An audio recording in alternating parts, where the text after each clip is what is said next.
It's so stupid, it's positively brilliant. The Brilliant Idiots Podcast. Yep, Charlamagne the God. Andrew Schultz. We are the Brilliant Idiots, and this week's Brilliant Idiots podcast is brought to you by Talkspace. Thank God. Talkspace, the online therapy company, lets you choose from over 1,500 licensed therapists. Get matched with your perfect therapist who can put you on the path to a happier life. For a special offer for our listeners, visit Talkspace.com/idiots. Now, I think, is it Mental Health Awareness Month, or was Tuesday was Mental Health Awareness Day? That was day. Tuesday was Mental Health I don't know if Awareness it's the Day. month, but now, it's a day. We're recording this on a Thursday. The reason we're recording this on a Thursday is because we recorded on Tuesday. Yeah.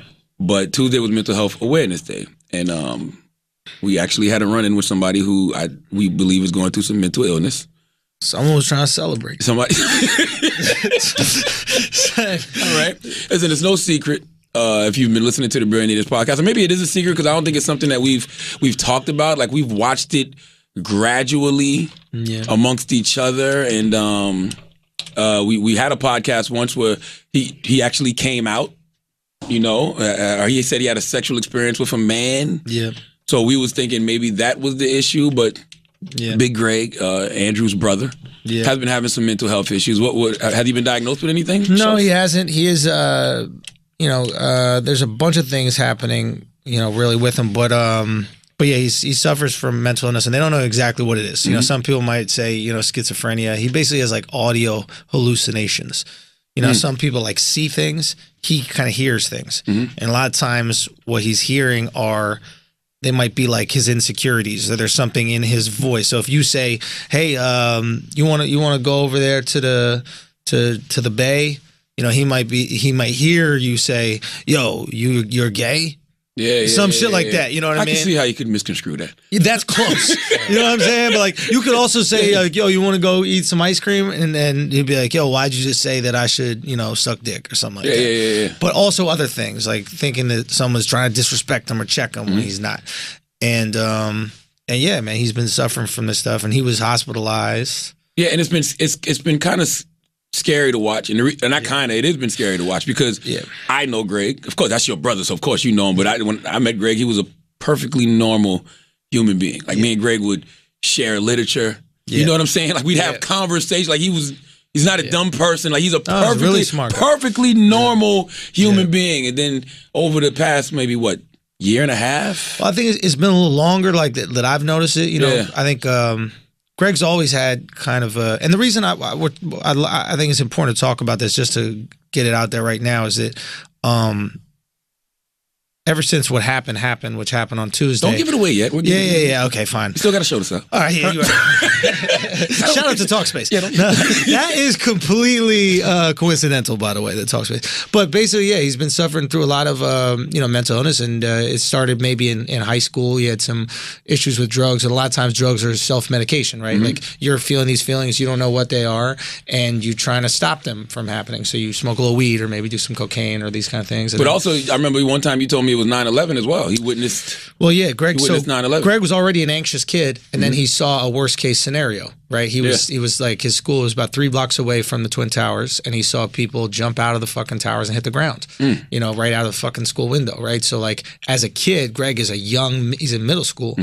When you already have anxiety, and then you experience a worst case scenario, now you can't tell yourself, well, that will never happen.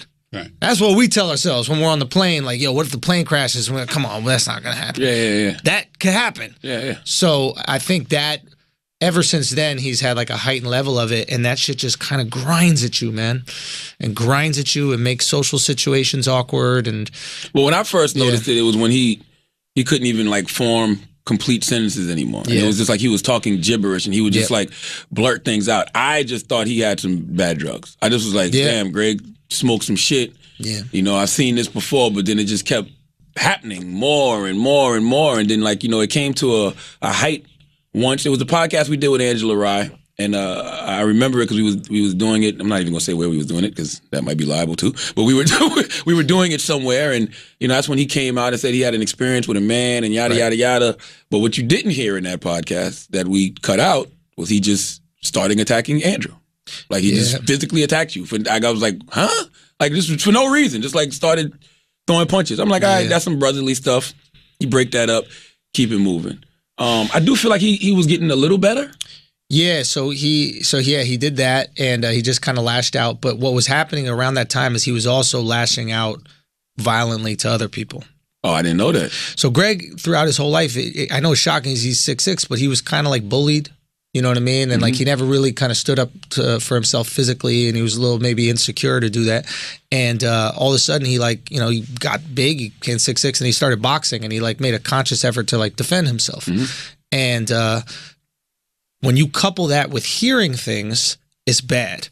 Defending yourself is great. I tell everybody, please defend yourself. I think it's awesome if you know how to do that and you stand up for yourself. But if you're hearing people say things that they're not saying and you're acting violently, that's a recipe for disaster. So he started, beating up a cousin of ours. He was getting a couple fights in the street. Randomly, he thought a dude on the street said something to him, and he just started beating him up in front of his girl. Really? So these things started happening, and he hit me in the podcast, and then later at my apartment, we were just hanging out, and all of a sudden he went downstairs. He's like, "I gotta go," and I think that was his ability to try to control it. And then he came back upstairs, he started swinging. See, I thought that because he kind of explained during that podcast that he was having he didn't know his sexual identity, so I thought that he was lashing out because when people would call him gay or try to clown him for being bisexual, I thought he was fighting for that. Right. I think a lot of times it's like a justification. You know what I mean? Like you got these things in your head. Like he opened up to me about it when we actually were coming back from London. That was the first time he really opened up. We're on a cab back from London, from the airport, and he was like, "Man, I don't tell people about it. My therapist, who I have other issues with, but he's like, he told me not to tell people really bad, but like I just hear shit. Like I'm like, what are you hearing right now?" And he would just start telling me the things that he was hearing, and it was cool to have that convo. But imagine suppressing that. Imagine suppressing, like when he's in the room with us and he kind of laughs by himself, it's because he hears something that's funny to him. Yeah. And he knows on some level he's not hearing it, but he can't control. So what he does is it's so hard to be in social situations because he's constantly hearing things that he knows may or may not be real. So he isolates himself. Yeah. Now he stops hanging out with anybody at all. And when you isolate yourself and you're all alone, that shit starts to bubble. You're listening to those voices in your head, which you shouldn't be. Boom. So if you know Greg is our camera guy, so Greg is always up here and he's always recording, he's always filming. And on Tuesday, which was a Mental Health Awareness Day. Yeah. Well, prior to that, a couple of weeks, Greg's been in here and he's had like these little moments where he'd excuse himself, like you just said. He's like, "Yo, I gotta go. He quit one. Remember, he quit one episode. He's like, "I can't do this no more. I'm ruining the podcast." Like he just be in the background, like, "I gotta go. I'm ruining the podcast." And then like he apologized to us later, send out emails and stuff. But on Tuesday, which was Mental Health Awareness Day, we were just in here and we had Erica America. She was a guest on the podcast, and Wax was in here, and we were trying to have a conversation with Wax about being in love but not embracing the fact that he's in love with a young lady. And we started talking about the Harvey Weinstein situation, and Greg comes over to me and he leans over, and I look at him and he goes, "This is God," and he swung a punch. Yeah, he didn't connect because you can't connect. Hey, Yo, God I'm not gonna say I'm young Mayweather. You know what I'm saying? God is looking out for you because when he punched me later, he connected. First of all, let's be clear. Let me tell you something. As a black man who suffers from anxiety himself, all right, okay, and as a black man who tells y'all all the time, we are on a mission to avoid crazy every day of our life. I'm always looking out for crazy. Sure. You never know when crazy is coming. Sure. I'm gonna tell you something. If a 6'5" white man leans over to you, 6'6", leans over to you and says, "This is God," something's not right. Right? So if your spidey senses don't kick in right then and there, something's wrong. So he swung a punch. He misses. Wax swung a punch at him. Didn't connect. Andrew, being the brother that he is, jumps on top of Greg, as he should have. Yep. And immediately was like, "Stop, please. He doesn't know what he's doing." Yeah. And I was aware of that too. You know what I'm saying? Like I was aware. Like I'm like I said, were incredibly understanding and calm about it. I get it. So was Wax. I get it. I get it. The punch didn't connect. So it was a part of me where my ego, I had to suppress my ego Because once everything got under control and we was just walking him out, I had a clear shot to his jaw. But I'm like, but why? Yeah. And I saw you reaching into your pocket for the knuckles. I saw you one hand in the pocket. I said out loud because I really had to say it to myself. Like, if that wasn't your brother, we would hurt him. Absolutely. You know what I'm saying? So cool, all good. And then it was the weirdest feeling for me, man, because it went from I was just concerned. Yeah. Like it was just a level of compassion. Like you know where it's coming from. I know him. I know Greg. I've been knowing Greg for over 3-4 years now. Like I said, we used to share literature. We talk. Like I know there's an issue, there's a problem, and then he started wilding out in the building a little bit. We walked to the elevator, and I walked him to the elevator. And they said he started chasing you. Well, no, I'm standing at the elevator to him, and I go, Greg, I love you, man. We're gonna get you some help. And he looks at me. And he postures towards me, and I go, oh, fuck. And it was like the moment before the avalanche, when like a little, like that little stone falls. And you're like, uh-oh. And this white 6'6" avalanche just comes at me. Bro, it comes at me. He starts swinging. I'm like, oh, fuck. I start backing up. He clips me in my head, right? I think I might have grabbed him or something. All in all, as I see this giant black hand come out of the side of my vision, and it wraps around Greg's throat, and it is Wax. And I don't know where he came from. I don't know what it is, but he grabs Greg, he pins him down. Because Wax came in here, and he was like, yo, you good? Yeah. And I said, why are you in here? Get him out of the building. All right. Thank God. Like I don't know what's going on with Greg. It's all these it's women here. Like I don't know. Yep. So what So Wax grabbed him and he put him down, and then took him in the elevator. We all went into the elevator, then we went downstairs, and he started to kind of like act up a little bit outside, and Wax. No, they said that he was saying, this is what Wax was telling me, because I was up here. Wax was saying that Greg was telling him, I'm going to attack this woman. Huh? Yeah. He said that Greg said, I'm going to hit this girl. And Wax was telling him, if you act up while you with me, I'm going to put you down. So as they were walking to where they were walking I was with them. I don't remember him saying anything about a girl. And I'm not saying he didn't. I just don't personally remember him, saying that. That's what I said. I just don't recall, but it was a tense moment. But all I know is we were outside, and he started to kind of act up a little bit, and then. Well, he told Wax. He said, "Wax, I'm thinking about fighting you." Yeah, and then so Wax calmly reached in his back pocket, put on his gloves. Well, that was before. That's after. He put his gloves on before. So that was after. So before, we're just right outside of where we're at, and Wax put him down, and it was the first time I had seen. You ever see like sharks in an aquarium? Yeah. And they seem relaxed. Yeah. That's my understanding of Wax. You never see Wax aggressive. I saw this motherfucker on the Discovery Channel. Yo, oh my God. You ever see those scenes where the great white shark or the killer whale jumps out the water to get the seal? It was unbelievable to see him restrained. He lifted my brother clear off the ground. It was like watching a Transformer. Well, the thing with Wax is Wax has gone through a lot. Like me and Wax have been friends for 15, 16 years now. And, Wax has gone to anger management. You know what I'm saying? Like, Wax has been in front of that judge facing 10, 15 years for beating the shit out of people. So it's like he's gone through a lot of things that have made him much more calm. Like, even when he initially, when Greg initially swung at me and missed, that's why I'm always in such control. Yeah. Because that's an easy situation. If I turn up, then Wax turns up. Yep. We're not doing that. You know what I'm saying? We know you guys were incredibly. We know Greg's situation. Yeah. No harm, no foul. Yeah. Let's get this brother some help. Wax was smart enough to know that in that moment, Greg only understood fear. Like he was very similar to, in those moments, like a mentally ill person is similar to an animal in that they don't understand reason. Yeah. But Wax was he's like, listen, I'm different. He kept saying, he goes, listen, I'm different, and I'm different. And then Greg understood that. He didn't understand it with me, but he was like, okay. Well, he didn't understand it yet, from what Wax told me. He understood for a little, and then we took him to another spot. Yeah, and Greg started acting up again. Greg, this is how you know Greg's really mentally ill. Greg looks at Wax and tells Wax, I think I can take you. Son, and I'm thinking about fighting you. So Wax goes, okay. And Wax says, and I'm going to let you hit me. So Wax walks off a little bit. From what I was told, Greg threw a punch. I was there. He threw the punch. He hit Wax in the mouth. Yeah. And that was probably the worst decision, or the best decision, Greg has made in a long time. Because it seemed like Greg came back to reality after he got that ass whipped. Oh, he came back to reality very quickly. Said, you know what it was?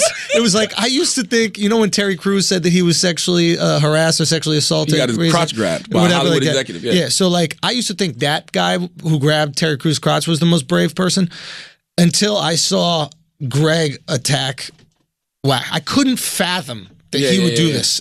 And Wax, he subdued him. And he controlled the environment. If you call it two-piece subduing, he two-pieced him. And then when he hit the ground, But that's the only thing that he's understanding in that moment. That's the thing. And I'm going to tell you why Wax, this is how I know Wax has changed a lot. Like, Wax was very measured. Wax hit him 3 to 4 times. Yeah. To let him know, hey, you got to stop. Yes. You have to stop. I've seen Wax go Hulk, berserk smash, Hulk smash. If Wax isn't there, I'm going to be honest with you, Greg would be in jail probably right now. Or dead. I mean, there could be. We don't know what's. I am so eternally grateful, and I got fucking emotional yesterday just thinking about. I don't even want to talk, but I'm just grateful for you, and I'm grateful for Wax for understanding the environment and like being very helpful and getting Greg help, and also Chris. There's something important that I got to give you credit for because that didn't even make sense to me at the moment. But when we called the police and the ambulance, Chris said, "Hey, I want you to talk to the police and explain the situation." Because right now, all they're seeing is a black guy beating up a white dude. Yep. And I didn't think about it in the moment, but I went and to the police's credit, they were they listened. They were really compliant. That was my best interaction with NYPD ever. Dude, they were so helpful, man. They were so helpful and they were so understanding. And they were like, "Hey, man, we're gonna have to restrain him. I just want to let you know." Like they were just. Man, it was just everybody was super. I was just so grateful, man. I learned a lot from that situation. I mean, of course, I always knew mental illness was real, but it was very terrifying for me because I thought about the Las Vegas shooting and how this guy had no criminal record. You know, he'd never been in no trouble. But then his girlfriend said that he would be laying in the bed just screaming and saying he's hearing voices. And then one day this guy snaps. Now, thank God Greg didn't have a gun. Thank God Greg didn't have a knife because he literally leaned over to me and said, "This is God." Son, and just threw a punch. I'm cool. I'm like, when you think about all the other ways that could have went, I'm happy it went down the way that it went down. But I never felt in my life, I never felt the feeling of forgiveness ever. You know how I always say I feel like forgiveness is overrated? I never, like when somebody attempts to do something wrong to me or does something wrong to me, I'm like, fuck them. Yeah. I didn't feel like that with Greg. Like I genuinely felt bad. Yeah. Like I felt a compassion, so to speak. I was like, yo, it's fucked up that he has gotten to this point. It wasn't even about me. Yeah. It just was messed up that he got to this point. Like I watched his mind or whatever just deteriorate. And that is a very, very sad feeling. Yeah, it's scary, man. When you lose control of your brain, the brain is a powerful tool. But it is over. It's over. And the issue with Greg is he didn't want to take any medication. No, you got to take your medication. And you need to take medication. But that's the thing that happens with a lot of people that are mentally ill is like the medication that keeps them right sometimes has other effects that they don't like. They can't get their dick hard. They can't do they can't, I don't know, dry mouth, that's a bad example. But, like, so once they start feeling good, they go, "Oh, I'm good. I don't need meds. I'm cool, man." And I'm not going to lie, for 1 week after Greg got out of the mental hospital the first time he went there, I had my brother back, yo. And like every day, I'd wake up and I'd call him and we'd hang out and like we'd have funny combos again. Like, and it was, man, it felt like vacation, bro. It was just the coolest thing in the world. And then I slowly noticed it going, and there's nothing you could, if he's not willing to take the drugs, trust me, all I do is talk to hospitals, all I do is talk to his therapist, all I do is talk to people. And if they're not willing to take the drug, it puts me in this really hard situation, which is you can't be out on the street. I have a moral and ethical responsibility, knowing my brother's situation, to people in New York City and people around. I agree. So it's like if I know that this person is capable of acting violently without rationale behind it, I got to make sure that other people are protected. I mean, what do? I wait until he actually really hurts somebody? And that's what's bothering me. You're telling me that these hospitals are telling you that he's fine. The hospital wanted to let him go yesterday. Yeah, he's being compliant and like no. Like I don't listen. I don't know how mental illness works, but clearly you're not crazy 24/7, or you go in and out of it. Yeah. The problem is when you come out of it. You know what I'm saying? And that's what we got to be focused on. Get that man the help he needs. If we're telling you that this guy has a history of violence, like snapping, we don't know why he's snapping, like bugging out. Yeah. You got to keep him. Yeah. No, it's so true, and a huge shout out to Leah. From Married to the Mob. Yeah, from Married to the Mob. Thank you so much. I really am so indebted to you for helping out. She was instrumental in like just talking to me about it and talking to some hospitals and trying to get Greg the right care. So I love you and thank you so much for helping out. I'm praying for Greg. Like I said, it was a real lesson for me because I've never felt those feelings. I'm being totally honest. I saw it in your face, yo. I've never felt that. I've never felt like face. I was just conflicted. Like I felt compassion. I felt bad for him. Yeah. Like I really just had to like just check myself, like check my ego. Like, all right, he swung a punch at me. So what? This brother needs help. You know what I'm saying? Like he got a problem. You feel all those things, and you also feel. I don't know if you felt it, but I feel fear. What's the first thing I said when Wax told me he beat him up? I'm like, oh man, you ain't had to do that. You just wanted to fight. But then when y'all explained the situation, y'all like, he needed it. He needed it. I walked it was out. the only thing he could understand in the moment. And Wax was being so fucking. Let me tell you, this is my brother who I love more than anything in the world. You know, I do anything for him. If he didn't do it, Greg could be dead or in jail, son. Listen, I know Wax is being patient. People have tried me, and there's nothing to talk about. We leave them where they stand.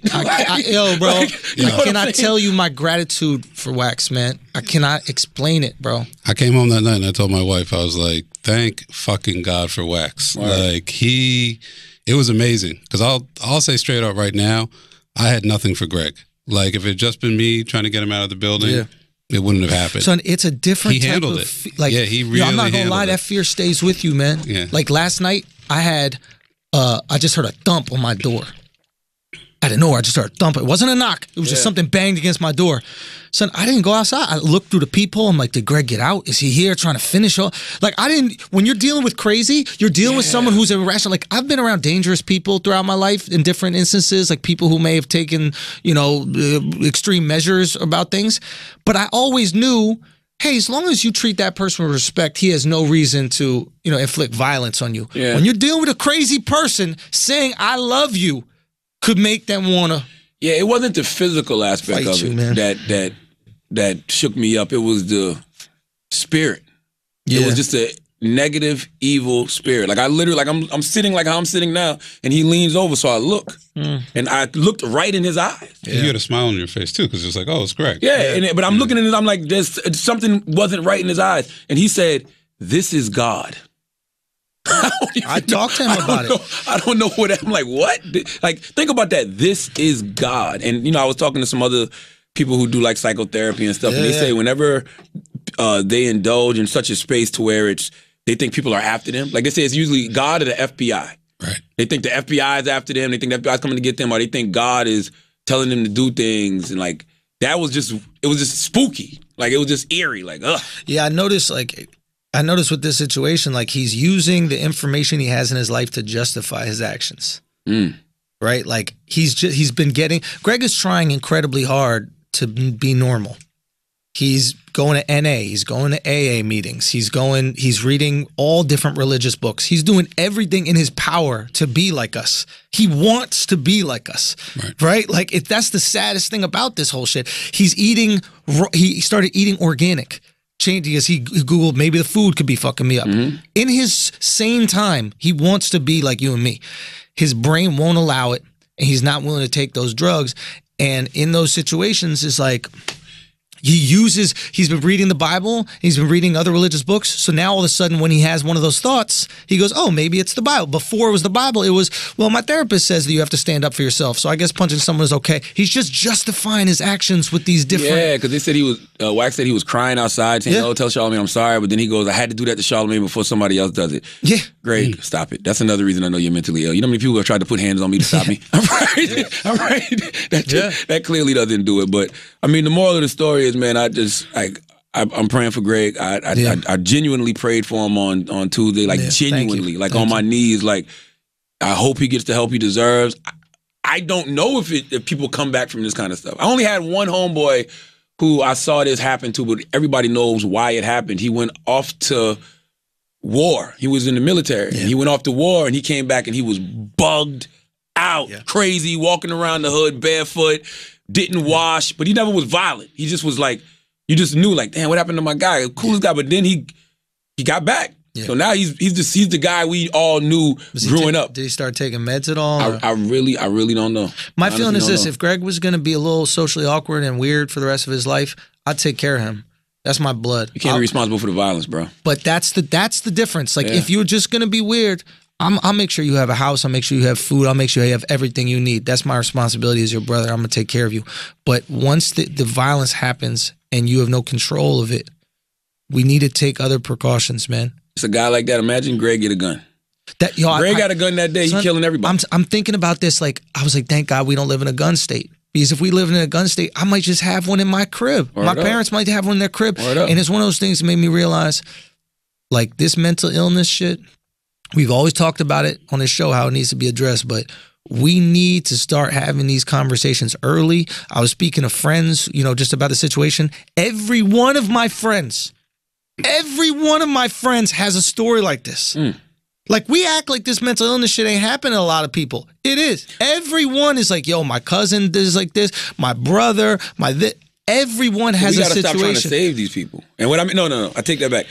We do have to save these people, but we have to stop trying to save these people by acting like what they're doing is normal. Because I think a lot of times we're embarrassed by it for whatever reason. Course. So we try to like just sweep it under the rug and like, nah, he's okay. He's just socially awkward, or he just needs more friends. Or like, no. Get that man the help he deserves. Because guess what? They'll kill you too. I was reading a story about Roger Troutman. Roger Troutman had a brother. Oh, yeah. Yeah. His brother was mentally ill. He was trying to do the same thing you're trying to do right now, Andrew. You're just looking out for his brother, trying to save him. Brother ends up killing him. Can't do that. Like, you got to let him get the help he needs. But like, that's the unfortunate issue. And my cousin is in the same boat. He's schizophrenic and he's in jail. And unfortunately, jail is really but makes it worse. No, but listen. Up until recently, there were state hospitals for people who had issues. And during the Reagan administration, they shut down like 80% of the state hospitals. So you can say, in theory, get this person the help they deserve. Like Andrew said, most people with these sort of issues don't want to take their medication. So you can't force somebody to take medication. In the past, you could get them admitted, maybe against their will, to a state hospital, and they would live there, and then they literally had to take it. It was part of the system. That doesn't exist anymore. Right. They shut all that down. So when they talk about, we don't want big government, we have to privatize everything, this is what happens. You don't have the facilities for people who have these issues, and they're just going to be more and more people on the streets, in society. I mean, every homeless person is mentally ill. Or at least 90%, I would say, suffer from some form of mental illness. And that's why, honestly, it's not a function of laziness a lot of times. And sometimes it's a function, and sometimes a function of circumstance. But a lot of these people, they can't hold down jobs. A lot of these people don't have attachments to their family because of mental illness. Their family has to kick them out because they're being violent, or their family has to. We're lucky where we have a little bit of money where we can sustain these type of things, and we have my dad is suffering from MCI, his own thing, but like my mom is able to be around, I'm able to be around, so he has some kind of foundation. But what if you didn't? What if you were a single mom and your mom died, and now you're just this crazy person? But that's different though. Your father's older. That happens. Alzheimer's, stuff like that kicks in. Alzheimer's, yeah. I could deal with that. The violence, you can't deal with the violence, man. Sure. Because somebody's going to end up getting hurt. Yeah, I'm just saying my mom and I, we got a lot on our plate, but we're able to be resources. We have resources. People who don't have resources. Lives. Like, the government's not here to help, is what I'm saying. I mean, look, they're trying. Don't get me wrong. They took care of Greg last time. You know what I mean? For 3 weeks, for 2 weeks, but there's not a long term plan. I see what you're saying. Because if I didn't have the resources, I'd be kicking people out and changing the locks and hoping they forget the address. Right. For real. I'm gonna be honest with you. Because you got to keep yourself safe. I don't got time for it. You got to keep yourself safe. I get it. I totally. All I'm saying is like, if there are people who listen to the podcast and you have a cousin, a brother, or a friend of yours that's just acting a little bit weird, don't chalk it up to weirdness. Yeah. Because weirdness can end up hurting them in the long run. The sooner you get to them, the easier it is to reverse this stuff. The deeper they go down that rabbit hole, the harder it is to reverse. Don't let them lose their brains. So if you want, shoot me a message on Instagram. I'm not really on Twitter anymore, but shoot me a message on Instagram and I'll tell you everything that I know, and I'll give you all the information I am. I'm telling you, they're acting a little sad, depressed. It doesn't always have to be violent. Sometimes people don't act out towards others. They act out towards themselves. Yeah. They start cutting themselves. They start committing suicide, etc. I mean, there was a moment with Greg where Wax had him on the ground, and Greg goes, "Kill me." He goes, "Just kill me. You don't know what this is like." And that's him basically going, that's him submitting to this. Like, I can't help my fucking head. I don't know what's happening. Like, you hear that shit is heartbreaking, yo. Yeah, it is. All right, man. So we spent 30 minutes on that, and I'm going to be honest with you. I don't like spending 30 minutes making sense, all right? Yeah, Not on the Brilliant Idiots podcast, all right? So we're going to pay these bills, and we're going to come back with more of the toxic idiocracy that you're used to. Yeah. But if you do have a family member suffering from mental health issues, please go get them some help, man. Absolutely. And reach out to me. I swear to God, I'll try to get back to as many of you as possible. It could be anything. They're a little bit sad, or they're acting weird. They're speaking with gibberish. Get to that shit early and try to help them. I promise you. And there are ways that you can help them, even if you don't have health insurance. There are ways Medicare will step in. There's a lot of different ways, but get to these people. Hey, and let me say this on your behalf too. If you're listening, you happen to be in New York, you work in the New York City hospital system, you know of a good facility. Maybe you can help us out a little bit. I thought you got one. You got one, right? But you can always get enough help. Got you. Yeah, like if you do work in the psychiatric facility or field in New York City, and you can recommend the best place, for long-term care, great doctors or great psychiatrists or any of that kind of stuff, we would love to help. Greg, we still don't know, after 3 weeks of him being in the institution before, we still don't know exactly what's going on with Greg. So honestly, any help from you guys would be so fucking appreciative. Thank you. All right, let's pay some bills. Today's episode is also brought to you by ZipRecruiter. Finding great talent can be tough. You never know where the right place is to find the best candidates for your business. Thankfully, with ZipRecruiter, you can post your job to 100-plus job sites with just one click. Then their powerful technology efficiently matches the right people to your job better than anyone else. That's why ZipRecruiter is different. Unlike other job sites, ZipRecruiter doesn't depend on candidates finding you. It finds them. No juggling emails or calls to your office. Simply screen, rate, and manage candidates all in one place with ZipRecruiter's easy-to-use dashboard. Find out why ZipRecruiter has been used by businesses of all sizes to find the most qualified job candidates with immediate results. Right now, our listeners can post jobs on ZipRecruiter for free. Just go to ZipRecruiter.com/idiots. That's ZipRecruiter.com/idiots. One more time. Go try it for free at ZipRecruiter.com/idiots. Now, when we initially started recording this podcast on Tuesday, it was all about Jemele Hill, and I'm sure we'll get to that because the conversation we were having is the same conversation I was having all week. I don't necessarily have to agree with everything somebody says, but I'll defend your right to say it. Trump is really after First Amendment. Like right now, he's trying to he's saying that networks who report fake news should get their licenses removed. Like, bruh. I don't know if the network should, but I think there should be repercussions for fake stories, and that goes on everything. I agree with that. Because you've been the victim of fake stories. Absolutely. I agree with that. I totally agree. But not remove the network's whole license. No, I think that's crazy. But because let's say a doctor does a malpractice, right? You don't shut down the hospital, right? You can though, right? I've heard. No, but you don't shut the whole hospital down. Yeah. You shut down that doctor who's fucking up. Yeah, So my feeling is you either take down the editor or you take down the writer itself for misleading the editor and not doing enough research. But there have to be some repercussions for putting a fake story about you out. There have to be some repercussion for putting a fake story about anything out there in the world, because it's adding to this divide that Trump wants, or at least just trying to push forward. Both sides are really doing it, and Trump is the thing I hate most about Trump is the fact that he's not a politician enough. If there's one job of the president, it's to hold the country together. Yeah. He can't make laws. Yeah. Yes, he can technically get us into war and that kind of shit. But realistically speaking, your job is to make us think we're all in this together. Yeah. Just make us fucking think it, bro. He is definitely not doing that. He is unapologetically part of the divide. The United Divide of America, yes. So the divided states of America. It's one of these things. I don't know what. Hey man, I'm just trying to get it back to the Brilliant Idiots essence. Right? We're back. No, but it's one of those things where I think of every single day. I'm like, man, we're being torn apart at the seams here. How do we stop that tear from happening? And it's definitely not going to happen when you have a president that is only fine appeasing his base. Not only appeasing his base, but appeasing his fucking ego. See, the problem with what Trump's trying to do with this silencing of speech is, okay, it's one thing to say somebody's reporting fake news. Yep. Cool. The problem with that is when people start having opinions that don't favor Trump. When people speak out against Trump, when people speak out against his administration, you can't get mad every time somebody speaks out against you and says, you know what, we need to shut them down. You know who does that? dictators. Yes, Yep. that's the fucking problem. That's why we have free speech. Yes. So we can make sure that we don't fall into tyranny. Yes. And anybody who doesn't understand that, Yes. and doesn't understand the value of being able to take a knee or the value of being able to criticize the president, if you don't understand that, you haven't read enough history. That's all I'm saying. You're un-American. You're un-American. That is the thing, because everybody's constitutional rights are being violated right now.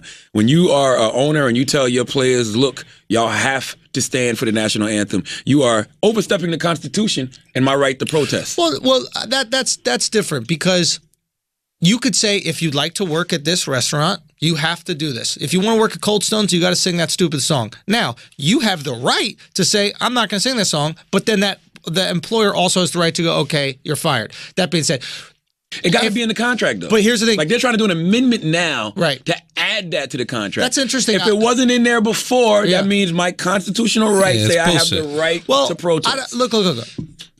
Again, there's two. Let's make sure we have two different conversations. One is, do we agree with the ability to do it? Absolutely. Do we Yes. agree with the sentiment behind it? Absolutely. The other one is, does a business owner have the right to ask his employees to do certain things? I've worked at a lot of restaurants. I never signed a contract that said that I was supposed to fill up the sugar to a certain amount. But if I stopped filling up the sugar to a certain amount out of protest for equality, they could still go, yo, we fill up the sugar to this amount, and that's what it is. But filling up sugar has to do with the job of the restaurant. The national anthem has nothing to do with the sporting event. Listen, Harvey Weinstein agrees with you. Right. Harvey Weinstein is like, Careful yes. with that. Careful with Harvey that. Weinstein is like, yes, I agree with you, Andrew. No, Harvey Weinstein is super liberal, leftist. We got to fight for their equality. I mean, he agrees that if he's the owner of this restaurant, Yeah, well, he and wants- tells you to do something, Yeah. you should do it. Well, actually, Bring to me be more honest sugar. with you, Charlemagne, if there's one person out there who wants his employees taking knees, Oh, man. it's Harvey Weinstein. Yeah, Harvey. So Harvey might agree with you, my Yeah, dude. Harvey's right there. Harvey's playing both sides. Harvey's playing both sides. Harvey got it figured out. I want to fight for your right to take a knee. That's all I'm saying is, like we said on the show, like, you could do something, you can't be mad at the repercussions that come with it, or you have the freedom of speech, but somebody has also the right to be freedom offended. Freedom to be offended, and the business might be offended. But when a president says all Americans have to stand for the anthem, pump the brakes, dog. That's not freedom. Do we want extreme freedom? Or do we want extreme, whatever the opposite of freedom is? What is it? Russian. He is oppressing people. But you feel me on that? Yes. Like, you have, iHeart has the ability to tell you to do something. You have the ability to not do it and then potentially get fired. Yeah. That being, you know what I'm saying? So I understand what's going on here, but you can't tell Americans not to do what the fuck they want. It just seems very unconstitutional to have a president say y'all can't protest. We have the right to protest. Son, It's in the America is a Constitution. protest. Exactly. The country was founded on a protest. Hey, we ain't paying these taxes to English no more. Fuck this tea. We're throwing it into the water. Speaking, what bugs me out even more is like, Donald Trump got more upset over these NFL protesters kneeling than he did those motherfuckers in Charlottesville who actually were causing violence, Right. who actually killed somebody. Right. Like, you called the NFL players sons of bitches. Right. But you called the Charlottesville people nice people. Like, clearly, Yep. we know where you stand. All I'm saying is this. Everybody's constitutional right to being violated. Yeah. I think people should be able to say what it is they want to say, as long as nobody's getting killed. As long as nobody's getting hurt, as long as you're not inciting riots and inciting violence, I'm cool with you just having an opinion on some shit. Listen, I love my Dallas Cowboys. Yep. Right? Yep. I'm trying to turn a blind eye to Jerry Jones. Because guess what? I'm a Jehovah's Witness. I don't pledge to the national anthem, so I really don't give a fuck. All I want to do is see some goddamn football. So it's a part of me that when they're like, look, we don't want none of this shit in football. Yeah. We just want people to play sports. I'm cool with that. Yeah. To be totally honest, everybody can protest on their own time. Sure. You don't have to protest here. You're still Cam Newton or Kaepernick, whoever. You're still who you are when you're not in this uniform. Yep. So show up to the rallies. You know what I'm saying? Yeah. Organize protest of your own if you want to. Yeah. But if they tell you, like, look, we just want to play football, I have no problem with that. Yeah, Like, I know that symbolism of kneeling before games, Yeah. to me, it's cool, but that's all it is. It's a gesture. But you do understand the value of it, right? Like, Of course. I mean, if millions of people are watching. No. You know what? Maybe. And I'm going to tell you why I say maybe. Okay. Colin Kaepernick kneeled because of the injustices that African Americans were facing in this country. Right. That message has been lost. Right. Yeah. I think been lost. Yeah. So Colin Kaepernick kneeled because of the injustices. Yes. A lot of NFL players that kneeled with him kneeled for the injustices. Mm-hmm. All these new NFL players that are kneeling because they don't like Trump. Because you have 4 weeks, B. Yeah. You have 4 weeks to kneel before Trump tweeted anything, and those knees were not dirty. Those knees were clean. And the second Trump tweets one thing, all of a sudden you can't wait to get on the ground. To me, that says that you're aligning yourself as anti-Trump, not pro-equality, whatever these things. And did anybody ask any of the owners why they were kneeling? Because all of this shit all seems you as gotta if- do is it hire just- Cap. It just seems If like you some care. if you You know really what I mean? care. That's That's all it. you got to do.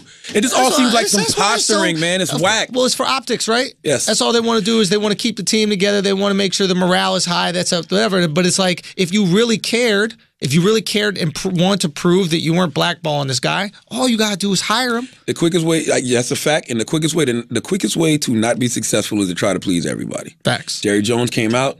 Him and his players locked arms. Yep. They kneeled before the anthem, which stood for the anthem. Yeah. That makes no sense. Either pick a side or don't do shit at all. Like, 'cause you can't appease both bases. But don't you think there's something to like not telling people how to protest? I don't think they should get involved at all. If I'm an owner, Yeah. I'm remaining neutral. I would give a statement and say, look, we are a team, but we have individuals on our team. Some individuals believe some things, some individuals believe other things. Everybody has the right to do what it is that they want to do. Right. Simple as that. Yeah. I don't even think the NFL should intervene because guess what? You do have both sides. Yeah. You have people who are for the protest. You have people who aren't for the protest. You have people who understand that they're kneeling for the injustice that African Americans are facing. You have some people who think they're just kneeling because they're anti-Trump, Right. anti-government. Yeah. Don't get involved. It Yeah. doesn't benefit you because you turn off the conservatives who disagree with it, Right. and you turn off the liberals who agree with it. How about just don't get involved? Remain Yeah. neutral. I kind of feel like sports is that one place where I don't want this shit. I'm not going to lie to you. One of my favorite things about sports is you can have unapologetic opinions without being called a racist or a snowflake or a Nazi or a social justice warrior. I can come and tell you the Cowboys suck. You could tell me the Giants suck.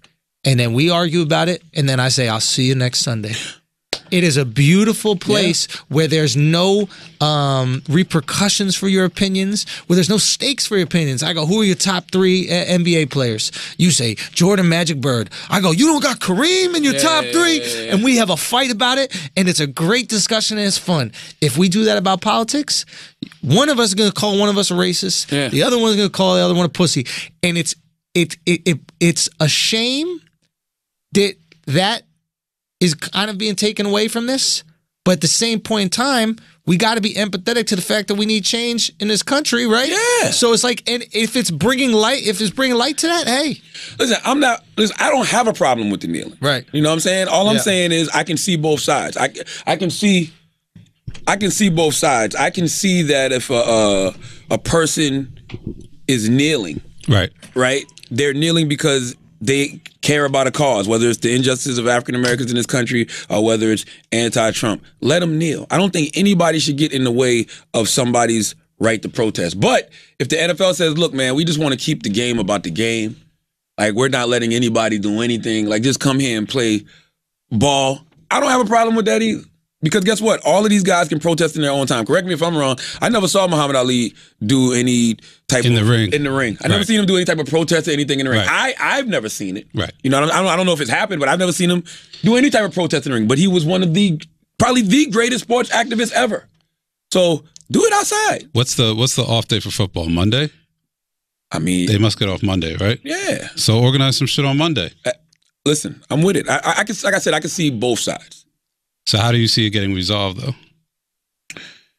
I see it getting resolved by everybody respecting everyone's constitutional rights, meaning that respect my constitutional right to protest, respect my constitutional right to freedom of speech.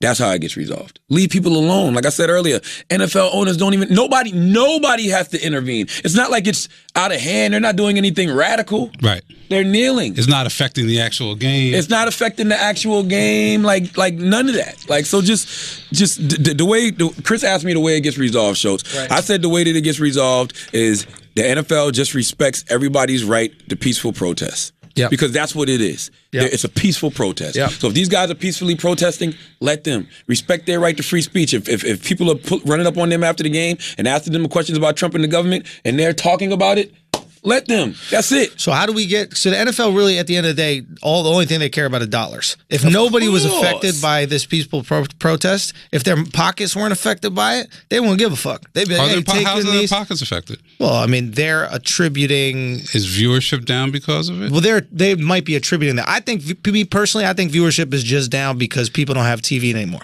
And the NFL's in trouble in general. That's the bigger picture. I'm going to tell you why the NFL is in trouble. The NFL is in trouble, and this is probably why they want to get past this story. Yeah.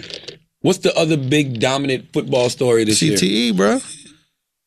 That's the real story. No, all this NFL's shit is done, distraction. bro. Well, listen, we're 5 games in, and there's no dominant football story. Like, who's leading the league in rushing? Who's the best quarterback? What team is dominating? Like, it's all about protests, Trump, Jamel Hill, CTE. Like, there's no, like, what's the story? Not to mention, they just lost their 2 marquee players for the Odell year. Beckham Jr. And J.J. Watt. JJ's out? JJ's out for the year. What the fuck happened to JJ? Tibia. Fractured his tibia. Jesus Christ, you raised all that money for Hurricane Harvey. Now who's going to raise money for your tibia? Yo, real talk, fuck? we were talking about Flagrant 2, and I was like, listen, there's no such thing as karma, right? This guy raised $30 million, then he gets injured. But then Akash said the best thing. Obviously, an Indian dude is going to know karma, right? He goes, are you kidding? God stepped in and saved him from CTE. No, for real. Real talk. That's how I see Colin. I'm like, the best shit ever happened is he might live now. Yeah, exactly. You're going to be able to help people forever. Getting signed again. Colin is a martyr at this point. Colin is a legend. Colin is bigger now than he ever would have been playing football. Yep. Facts. And that's just the truth to the matter. You know, they're saying the biggest thing I want Colin to do at this point is just talk more. You know what I'm saying? You got all where is he? He's around. We don't see him. He's around. I mean, I talked to Colin, salute to Colin. That's my guy. I just want him to talk because he has all of these people that are following him now. So, you know, when you got people following you, guess what your job is? Your job is to lead. Yeah. So I just think it's time to, like, make a statement of some sort. You know what I'm saying? I think that a statement from Colin can get everybody on the right track because, like I said, I think everybody has forgotten why he kneeled in the first place. The reason he kneeled is the injustices that African Americans are facing at the hands of the police in this country. Now it's about getting Colin a job. But add on, though. Add on the fact that he originally was sitting, and I think he spoke to a military guy that said, what is the best way to respect a flag and also protest? Yep. And I think the compromise was a kneel. Yep. Right? Like, I think the vet said, hey, if you sit, it might be a sign of disrespect. But if you kneel, you're taking a affirmative action towards respecting the flag. Yeah, and guess what? Those veterans fought for Colin's right to peacefully protest. Sure. You know what I'm saying? And I hate how people try to make it about the veterans. Y'all don't give a fuck about veterans. Zero. Stop it. Why don't y'all stop with this bullshit, America? That's what people do, man. Come on, man. Like, how many times? You know, I give more money to veterans than America does. All right? When I give more money to veterans than America does. When I'm driving down the street and I see somebody with a sign that says they was in the Iraq War, the Vietnam War, I'm always giving them money. And I've gotten to the point now, probably because I'm doing a little better in life, I'm giving hundreds. Like, hey, man, because that shit is so sad to me that you went and fought for this fucking country and now you're on the side of the road. That's why when you said the thing earlier about, you know, a lot of people that are homeless or mentally ill, I'm like, I don't know if a lot of these guys that came back from the war are mentally ill. They just didn't get set back up on their feet correctly after they came to fight for this fucking country. Going to war can give you mental illness. Of course, absolutely. I mean, without question. Yeah. But some of these people just got shitted on by their country. Some of these people went to fight, came home, and got nothing for it. I'm not gonna lie. You willing to give your life for the country? You go over there and fight. We got to have you for the rest of your life. How much? We got to have you back for the rest of your life. It's an equal trade. It's equal trade. Listen, you're tax free for the rest of your life. How about that? If you're a veteran, you served a certain amount of years. You're tax free for the rest of your life. You get free housing, and you get a stipend every month for food and bills and all that other shit. How hard is that? And free healthcare. It might be. Well, never gonna happen. I think we have a huge army, bro. Like we have an army. I think we spend money on weapons. We don't spend money on people, man. My buddy, this guy Robbie Slowick, funny comic. Shout out to Robbie. He had a good ass point. He goes, we always talk about how there's just no money for healthcare.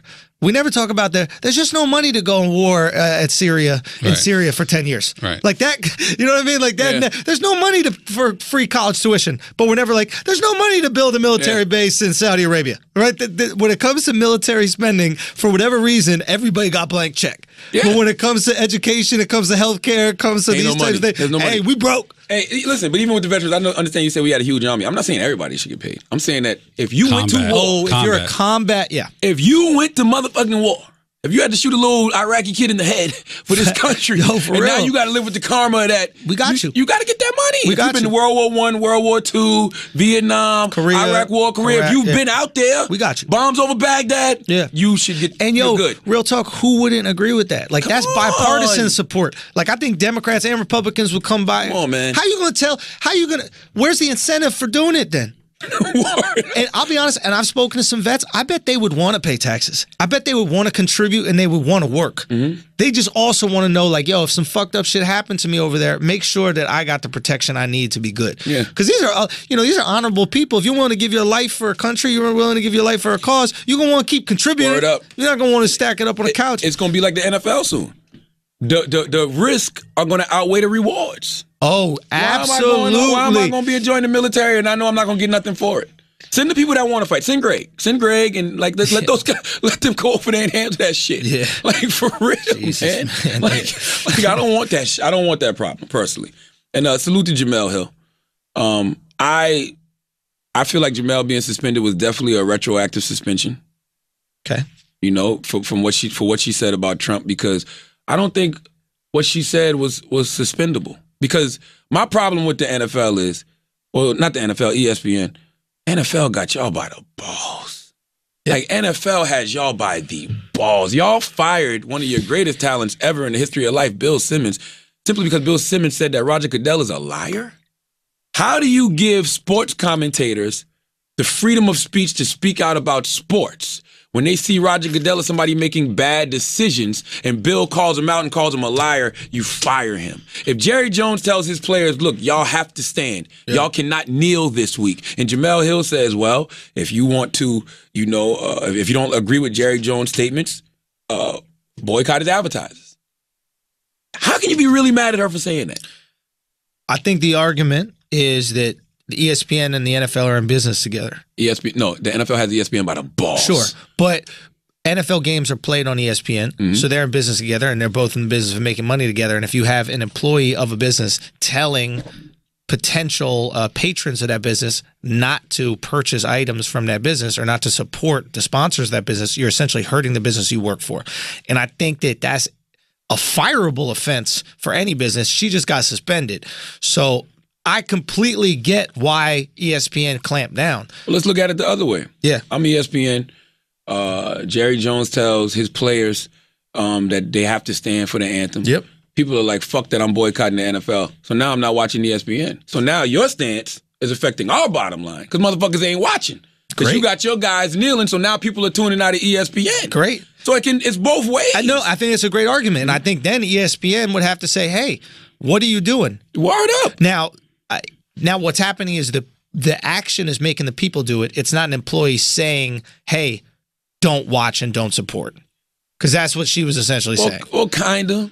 If people are specifically not watching because, especially with Jerry Jones. Right. Because that's like some shit that if you're going to, first of all, why would you say that and release it to the public? Yeah. Like, you're really trying to alienate people. Like, don't be that guy. Yeah. So if you're going to do that, at least let that be a private memo. Yeah. Because first of all, you don't put your players in a compromising position. Because one thing Jamel said that I hate, but I understand it, is when she said, now people go look at his guys like sellouts. Right. That's Masters. Look, you Masters boy. Right. You know what I'm saying? Yeah. Now you possibly fucking with the mental of your players because now your players got to go out there. They just want to catch balls and fucking run balls, but now they're thinking about, man, motherfuckers on Twitter probably killing me, calling me a coon, Uncle Tom, and all You this saw, other shit. what's his face, Shad McCoy. Shady. Yeah, LaShawn McCoy. LaShawn McCoy, Shady McCoy. You know, he was like, his energy completely changed. Cameraman. Don't be just coming up from behind the camera. But Shady McCoy's energy completely changed, right? He went from 1 week saying, the only reason Cap is protesting is because he's not good, to the next week he's doing calisthenics on the sideline. He's not even kneeling for the anthem. He got that wrath from Black Twitter calling him an Uncle Tom and a coon and all this shit. So what Jamel said was actually accurate when she said that now you're putting your players in a compromising position where they're going to be looked upon as sellouts. So if you're going to say that to the team, let it be a private memo. Well, that's the thing with Jamel, is that nothing that she said wasn't inaccurate. Or wasn't. Nothing. Everything she said was accurate. Absolutely. And I support everything she said. I also understand the business who's going, yo, you're fucking with our money, and I'm paying you to not fuck with our money. I'm paying you to make us money.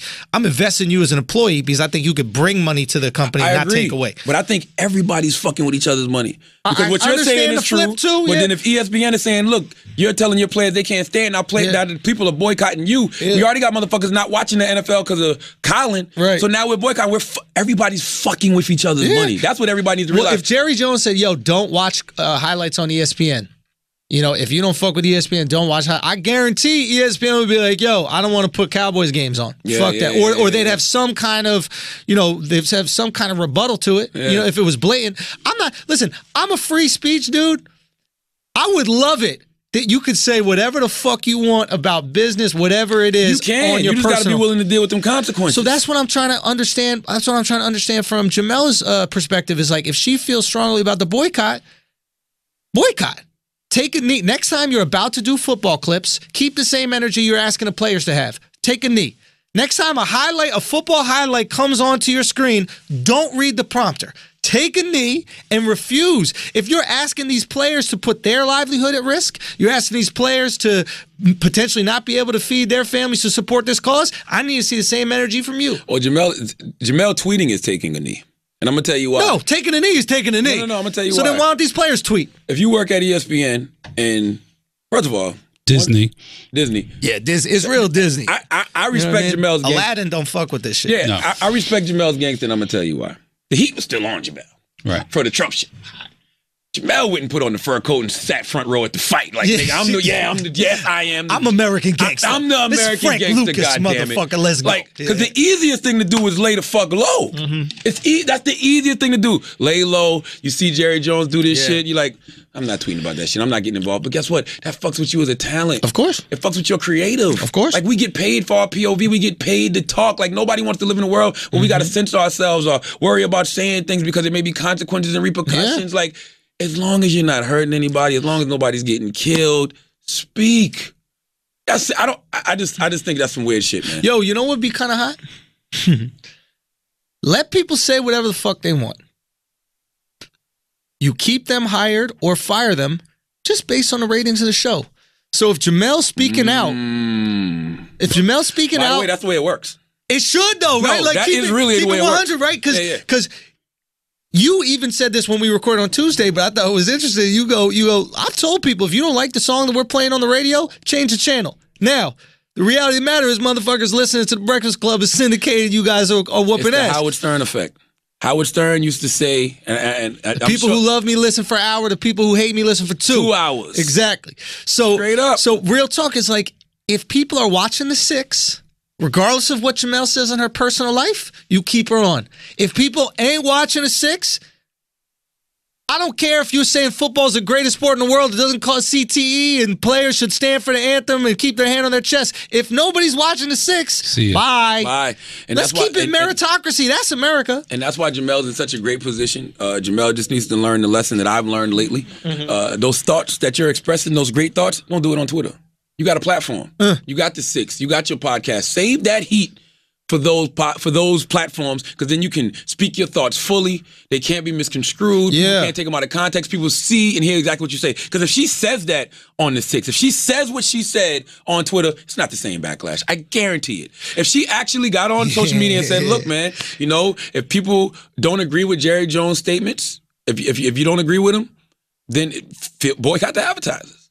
Like, she could say that on the 6th, and I guarantee you, I don't think it would be the same backlash as actually tweeting it on Twitter. So Jamel just needs to take her thoughts and just save them for that platform, because she's in a great position right now. Yeah. By the way, I told y'all about that hurricane that was going to be Tommy Lauren. When Tommy Lauren was at her height, the reason she was at her height was because you had people that were mad at her, vehemently against her, and going promoting against her. Yeah. But then you had people that were riding for her and liking the things So that is come out of her Jamela mouth. in that lane? Yes, because it causes this whole perfect storm Interesting. to where all you hear is Jamel Hill. Yeah, this At is. the time, it was all you heard was Tommy Lauren. We had Taxstone on. I remember that episode. You were out of town or something like that, and Akash was in, and it was that shit hit me. The people that hate Tommy are doing all of her promo. Yeah. And the people that hate Jamela, including Trump, are doing all her promo. You keeping her name in the news. To be honest, she's taking a page out of Trump's book. Trump's making it about her constantly, making about him constantly the conversation, and so she's like, "All right, motherfucker, you gonna talk about me too?" Bro, it's an old playbook. Stir up water to catch fish. One of the 4-day laws of power. It's not hard. It's not difficult. You know what I'm saying? Because guess what? And these why my favorite personalities are always polarizing people. All my favorite personalities historically have always been polarizing people. Whether it's Muhammad Ali, whether it's Petey Green, whether it's Howard Stern, whether it's Star from the Star and Buck Wild Show, whether it's Bill O'Reilly, agree with him or disagree with him.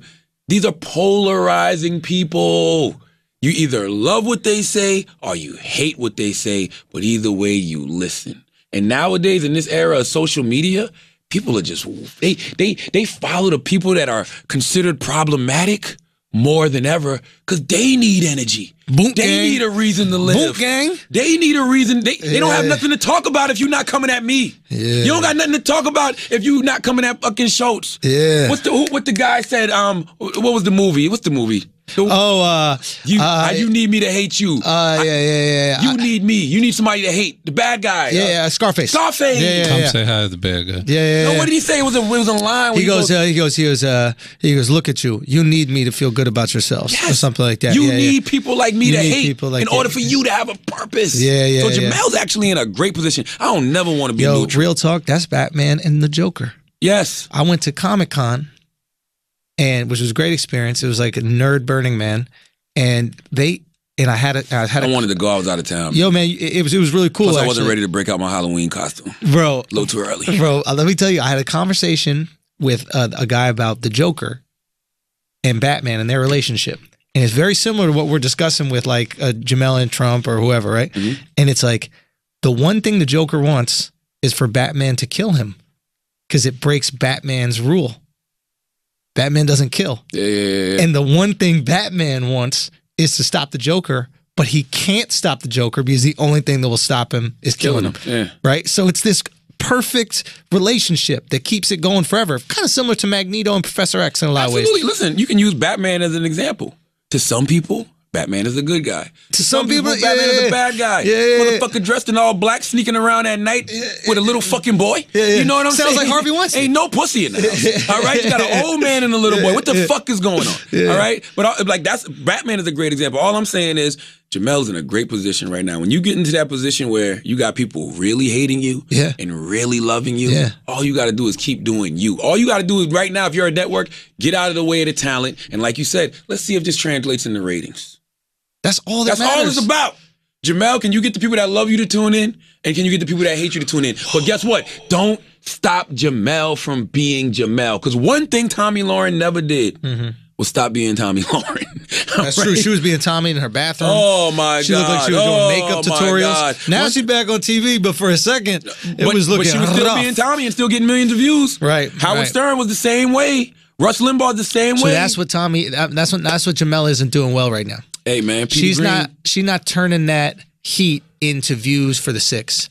People need. You're right about that. I don't know. I'll be honest. I don't know what the 6 doing in ratings. To be honest, she's not doing that great. I don't know. But if she could find a way to monetize this conversation, like you're good at that. Like you'll go, oh, some shit is popping, but you'll talk about it on the Breakfast Club. And then people go, okay, I got to see that, or I got to listen to this interview, et cetera.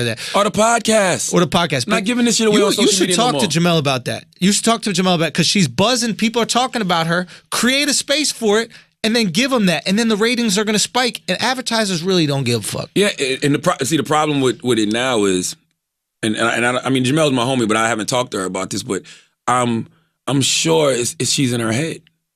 You know what I'm saying? It's hard to perform when you're not being given free reign to perform. Like, it's like, what do you want from me? You hired me for a certain thing. Yeah. I'm here doing that thing. And now that I'm getting backlash, you don't have my back. And guess what? Well, it's hard. It's hard. It's different. They hired her for opinions. They hired her for opinions about sports. Baby. For opinion about sports. They didn't hire to be critical of the company itself. I don't think she's been critical of the company. To turn people away from the company. I think she stood up for the company when she shouldn't have. Right. With that last Trump thing, I wouldn't have rolled with ESPN on that. ESPN left her out to dry with that. Right. And by the way, I think she left herself out to. I'm not trying to absolve her from everything. Look, I want to be able to say whatever the fuck I want to say and it not affect my entertainment career at all. Ideally, that would be the best case scenario. You can though. We can, but we also know that the shit that we say can't get us in trouble. But it could affect it in a positive way. And it does a lot of times. Yeah. People are like, yo, Schultz, we love your hot takes. We want you to have, we want you on this show. We want to hear what you have to say. So that's great. It's also good for me. But a hot take could get me in heat. I'm cool with that, man. Hey, we have to take it. I'm gonna be honest with you. I'm cool with that. Like last night, I put a caption on Instagram. I was talking about Tyrese and The Rock. It was the video The Rock did calling Tyrese's last album doo doo and shit. This is this whole beef. Yeah. So I posted a comment, and every time I post about it, I talk about it from the perspective of Tyrese being Jody and Baby Boy, getting bullied by Rodney, right? And I'm like, Rodney just kicked over Lil JoJo's foot. What are you gonna do, Jody? Go get Sweet Pea. Go get the heat. I'm like, if you don't stop this now, this guy's gonna do something that's the equivalent to Rodney trying to rape Yvette in front of Lil JoJo. Right. If you ever seen the movie Baby Boy, Rodney tries to rape Yvette, and Yvette's like, you just gonna rape me in front of my son? Now, if you've seen the movie, you get that reference. I get a phone call. My homie's like, yo, man, you need to like take that down, or you need to like put in parentheses that it's a movie reference. I'm like, this what we've gotten at in the fucking society, yo? Because it's some culturally clueless 19-year-old who's never seen Baby Boy who'll read that and then go write a bullshit think piece. Charlamagne says The Rock is a rapist. All right? Charlamagne says The Rock is going to rape Tyrese or whatever the fuck bullshit headline they would come up with. Yeah. I'm like, we've really gotten to this point in our society? So I put it in parentheses, but I put P.S. I have to put this in parentheses because I was just informed some culturally clueless fucking 20-year-old may not have seen Baby Boy and will think that I'm saying The Rock is a fucking rapist. I'm like, really? Have we gotten to that? Yeah. That is the problem with what they're doing to us as talents. I don't want to overthink this shit. Right. I want to think about this shit more than once or twice. You know what I'm saying? Why can't you assume best case scenario with me? Come on, man. But why is that? Why can't we assume the best case scenario What do you for mean? people? Like when you write that, Yeah. why can't someone read that and go, nah, he probably wouldn't be calling The Rock a rapist. Exactly. Boom. Like, Gotcha. why wouldn't I give you the benefit of the doubt? Because you don't care about me. You care about you and how you can get this think piece up. And bringing you down Yeah. elevates Yeah. me. How many hits am I going to get on this? How many likes am I going to get on this? Maybe Charlamagne will see it and then talk about it on the Breakfast Club. Maybe Charlamagne will see it and talk about it on the Brilliant podcast. Maybe Charlamagne will leave a comment on my page and then Shade Room will repost it. Her Barlow letter repost it. You're rewarding this bullshit. We all reward this bullshit because we're constantly giving it energy. So how do we stop that? I don't know if we can at this point. I think that... What would you do personally? I don't know. It's hard. And the reason I say it's hard is because I am the guy that'll see a think piece like that and then call it out for bullshit.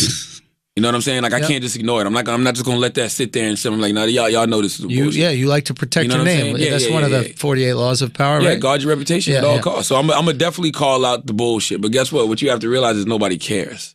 So you have to say one or two things. Are you just gonna let? First of all, and maybe we should do that. Let the lie be out there because lies can't affect you. But I don't know. In this 'Cause to social some media people, era, it's not a lie. Yeah, that's what I'm saying. In this social media era, these lies are affecting people. These people really believe that the kneeling is a disrespect to veterans Yes. and the flag. People truly believe it. And old veterans who don't know no better. Yeah. They don't have TVs because they're Exactly. homeless and they got their fucking cardboard signs and they're asking us for change. They're just having random conversations with people in the street. Can you believe these NFL players disrespecting y'all? After all y'all did for this country, they fought for y'all, now they fucking kneeling. Yeah. Can you imagine how a veteran feels? He don't know what the fuck's going on. He's just, At the same time, that vet is likely kneeling. because he don't have no legs. All right? He don't got no, that's why. He don't got, Bro, you know, that's what it I was is. saying he's on the street begging kneeling. You know, Nah, how he you're got no thinking legs. Lieutenant Dan. Yeah, you Lieutenant Dan. What's up? Okay. Let's pay some bills, man.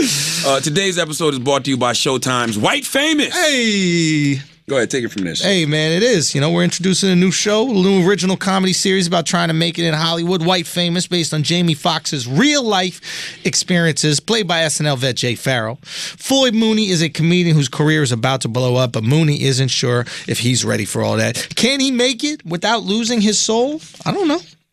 Executive produced by Academy Award winner Jamie Foxx and Californication creator Tom Capinos. This show also stars an array of talented performers, including Michael Rappaport, shout out to Mike Rapp, Jacob Ming Trent, Utkarsh Ambudkar and Lonnie Chavis. I don't know who Utkarsh Ambudkar is, but I'm just going to say that's part of their diversity. All right. All right. I'm pretty sure that's part of their diversity program. It might be. And shout out to you, Utkarsh Ambudkar. I think I pronounced the fuck out of that This is name, a very diverse cast. It's called White Famous. It Right. stars a black person. It's executive produced by a black person. You got Michael Rappaport, who's white, but then you have Jacob Ming, Jacob Ming. who's clearly Asian, unless he's like Chris and has just taken his wife's maiden name. You got your wife's maiden name, bro? Yeah, I'm gonna have a ceremony. I was gonna invite you to it. Is there going to be gongs? Yeah, the What's whole your, nine. so what's your name gonna be now? I'm just joking. Thank God. Oh, Chris my Yee Lord. Moreau. Holy All right. shit. Chris Yee Moreau. Yo, you can't be taking your wife's name, bro. What? You can't. I mean, My we'll wife get to that didn't in a take my second. name. What are you Watch talking the about? 2-episode series premiere of White Famous Sunday, October 15th at 10 p.m. Only on Showtime. Wait, hold It on. depends who your wife is, bro. Hold on, let me go piss real quick. Yeah, your wife didn't take your last name? No. Do your kids have your last name? Yes. Thank God. Why wouldn't she take your last name? She's got a career. You So know, what? she's known by her name in her She career. could keep that in her career, but in the rest of life, when she signs the American Express card, it's got to have Moreau at the end. Well, what it really should have is Morrow. But yeah, the other. Wait, how is it? Morrow? Morrow, not So, Morrow. Like Morrow. sorrow. Like tomorrow without the two. Good morrow. Oh, Morrow. Morrow. Yeah, M-O-R-R. Moreau is so much hotter, though, isn't Nah, it? kind of like Morrow. No, Chris Moreau. So here's the You thing. got to hit it, right? You're not hitting it enough. The other thing Chris is Morrow. her English. Her name is Peggy, and Peggy sounds like an Irish name to start with, and then you add Morrow to it. It's going to be like that Seinfeld episode. What where is her real name? It's Peggy Shin Shin Cheng. No, what's her real Asian name? Shin Shin. Shin Shin. Right. So why don't you just go with Shin Shin Morrow? Because she's Ooh, Peg. 'cause that's she's- fire. 'cause she's Peggy. Shin Shin Morrow? That sounds like a Mortal Kombat character. Right. So she's like, look, I could go around as Peggy Morrow. Everyone's going to think, they're getting some Irish laughs, and then I show up. It's her name. So she wants to like benefit off of the Asianness. She just wants to be her. That's it. Well, her is a Morrow. No. She's a Morrow. Once She's she Peggy decides to Chang. marry you, you're a Morrow, yo. You Peggy Morrow. We're not- going to have Peggy on the show and talk about this, man. Yeah, that's fine. I'm not sweating it. I mean, my sister took her husband's name. I think it's weird. Why? Because I'm like, your name is not No. Susie Chow. Your name is Susie Morrow. No, we own you now. Marriage. Well, yeah, we own you. like, You're marrying, if you marry Oprah Winfrey, you take her last name. Yeah, but you got to be maybe the Morrow Oprah. name's not valuable enough. If you marry Beyonce Knowles, you take her last name. You add her name to yeah, yours. is Beyonce She's Beyonce Carter now? Carter. No, she's not. She's Shit. Beyonce Once Knowles. you No, she forgave is. him for- Beyonce Knowles Carter. Oh, the Knowles hyphenated? Carter. Yeah. Okay. Nah, Beyonce bro, Knowles you Carter. gotta take my whole name. I'm not hyphenating shit. It's Schultz. You are Schultz now. You part of the Schultz family. I brought you in. Okay, that's the gang that we're in. Gang, Schultz gang. We're not gonna do any of this, fucking hyphenated nonsense. No, Your last name Obama, you taking that Obama name. you taking Your Obama. last name Kennedy, you might take Kennedy. Yeah, you taking that Kennedy. Kennedy last name, man. Shit. You okay? Yo, I can does tell your you wife right have it? Rothschild? You Rothschild. You Rothschild. taking that last name? Shit. Do you have? What's your last name? I mean, do you? If your wife have your last name? No. Your wife doesn't have your last Yeah, name. my wife has her. Yeah, my wife has. Of course, yeah, bro. absolutely. Bro, you own your wife, man. You gotta stop acting like you saying don't. that. You do. That's You don't she's own- yours, you bro. don't own her. That's you. You do own her. You'll have a good partnership. No, you own her, bro. I must have missed that part of the arrangement. What? I think Paige? executive producer is a better. Exactly. You're her EP, son. All right. And if you're Harvey Weinstein, you own that woman, bro. Listen, man, Harvey. I had to give Ben Affleck donkey of the day today. What for what? And the reason I had to give Ben Affleck donkey For of the living day- his best life. Listen, I'm gonna tell you why I gave That Ben Affleck motherfucker was donkey. living his best life. The bro. 90s, man. Yo, that 90s, motherfucker early was- 2000s. Hey, listen. I was having a conversation. I was like, yo, you have no idea how much we Tell talk you about this. something. 90s, early 2000s Bro. was a different goddamn ball game. Matt All right? Damon wasn't the only person Goodwill hunting. Listen, because Matt- Affleck was out there grabbing titties, ass, all that shit. On TRL. Yo, unapologetically, B. Did We were what? I don't Bro, remember. First of the all- dude was going in. He had a girl on his lap, one of the TRL supporters. He had his hand on the booty or no? No, that was another girl. Wait, what? That was an interview in Montreal that he did. Shout out to Ben, bro. Hold on. Shout out to shit. Ben. Wow. The girl Rose McGowan, they blocked her from Twitter. Oh yeah, because Rose. All right, let's have a Listen, conversation. This is about Ben this Affleck. shit. Yeah. Ben Affleck condemned Harvey Weinstein, right? I got to read this shit because when I read it, I said to myself, man, I hope this motherfucker is clean.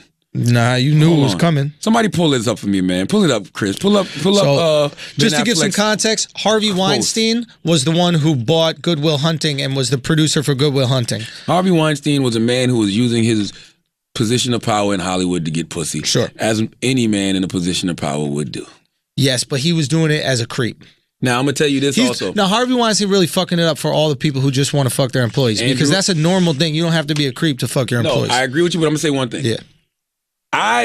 And correct me if I'm wrong, I have heard nobody say Harvey Weinstein said, if you don't give me some pussy, I'm not going to give you this role. Oh, he definitely said did say that. that He definitely multiple said that. times. I haven't seen it. Where? Yeah. No, y'all are saying that these women have said they felt that way. No. No. Show it to me. Pull it up. I've read so many testimonies. Pull one up I'll right find now. one right now. No problem. 'Cause Now, I've read if you multiple. pull it up, I'll shut the fuck up. All right. But all I'm saying is, I've heard women say, and even Terry Crews said it when she said the executive grabbed his dick. Yeah. He said he felt like if he would say something, he would never work again. Yeah. Right? Yeah. Now, was Harvey a creep? Abso-goddamn-lutely. Yeah. Was he a fucking pervert? Abso-goddamn-lutely. If you had your chance to shoot your shot with Gwyneth Paltrow, would you? Yes. Now, If you had your shot, goddamn lutely. if you had a chance to shoot your shot with Angelina Jolie, would you? Yeah, look, I absolutely would. And I'm not going to lie, I've had an exec touch my butt. Okay. I had a director touch my butt. Well, listen, man, you gotta do what you gotta do to get movie Bro, get benders, bro. it wasn't All right? Benders. It was for a pilot. That shit didn't even get picked up. You let him? This is what happened. I had to do a naked scene. I was a crackhead and I had to run out of an apartment. Okay. Right? And my ass is hairy as fuck. So I want to let the team know before we shoot the scene, like, yo, my ass is hairy. Like, I don't know. One of your butt hairs? Nah. I was like, yo, I don't know if you want to see all this hair on the screen. Like, it might be distracting. I don't know what it is. And they're like, well, show us what you're talking about. And I pulled down my pants and I showed my butt to like the directors and the executive producers. The execs are all cool. I know them. Mm-hmm. And the director walked up and he touched my butt. Really? And in that moment, it's like, you don't need to touch it to see it. You know what I mean? Like, it's not like you're looking at it, you're like, that hair's not real. And then you start touching the butt to see if the hair is real. But yeah, he just touched my butt and I didn't really think much after it. But shit, that's probably sexual harassment. Okay. I could probably sue that director. All right, what you got, Chris? All right, so Dawn Dunning was a waitress, and he brought her back to his room and insisted that he would give her a part on the condition that she have a three-way with him and another woman. Oh, and she declined, and he said, "You'll never make it in this business. This is how the business works," and ripped up the contract. So I would say that's pretty direct. Oh, yeah, that's quid it. pro Yo, quo. okay. but he ran shit like a mafia boss. I got a buddy of mine, I can't say who, but he's very plugged into the business, and he was telling me a story about someone who's very close to him had a movie coming out with Weinstein, and then he also had another movie coming out by himself. And he basically, Weinstein said, hey, I want you to do some promo for the movie that you're in with me. And he said, hey, man, I got my own movie coming out, so I got to focus all the promo on the movie that I'm the headliner of. And Weinstein said, basically was like, listen, if you don't do this, you're going to be fucked. I'm going to make sure you never work in this town again, etc. So he ran shit like a mafia boss outside of just sexual escapades. You're right. And okay, I was wrong, but this is the thing I want to say about Ben Affleck. And I felt like this when I saw all of these guys in Hollywood trying to act holier than thou, like they didn't know what was going on, okay? Because I'm sure some of them were doing the exact same thing. I guarantee you Harvey even recommended pussy to some of these dudes. Sure, why right? not? So when I saw Ben Affleck post this is what he posted. I am saddened and angry that a man who I worked with used his position of power to intimidate, sexually harass, and manipulate many women over decades. The additional allegations of assault that I read this morning made me sick. This is completely unacceptable, and I find myself asking, what can I do to make sure this doesn't happen to others? We need to do better at protecting our sisters, friends, co-workers, and daughters. We must support those who come forward, condemn this type of behavior when we see it, and help ensure there are more women in positions of power. Now listen to me, Batman. As soon as I saw that, I said to myself, number one, I hope Ben Affleck is clean. Yep. Because if you're not clean, this is going to come back to bite you in the ass. Yep. Number two, when you're a guy like Ben Affleck who is in a position of power, I guarantee you, whether you know it or not, you've used your position of power to get pussy. Lo and behold, this video comes out, one on TRL. Yep. He grabs the girl Holly Burton's breast. They have a clip where Holly Burton's laughing about it, and she's like, some people greet you with grabbing your breast. Me, I would rather you give me a high five. Now, I saw her tweet yesterday on Twitter, which is perfectly fine, by the way, because you grow up, you get older, and you realize, like, damn, that was assault that he did That's how to I me. felt about this director. Bro, I was 8 when I got sexually assaulted. What the fuck? Assaulted. You got That's some new shit. You got sexually that's molested. the new shit. No, assaulted is the new shit. shit. You were molested and assaulted. assaulted at the same time. You were definitely I got sexually assaulted. Yeah. All right. So I got sexually assaulted by my cousin's ex-wife. The assault was the Jerry curl. Yes, I made her stop because I didn't like the smell of her Jerry curl. It wasn't until I got older that I realized like this shit was wrong. So boom, time goes by. Holly Burton tweeted yesterday. Back then, I laughed to keep from crying. Right. You're a young TRL host. Ben Affleck grabs your breast. Shit. What do you say back then? This is fucking Ben Affleck. Yeah. They're gonna be like, you better shut the fuck up. Let me tell you something. This director to grab my ass, he wasn't Spielberg.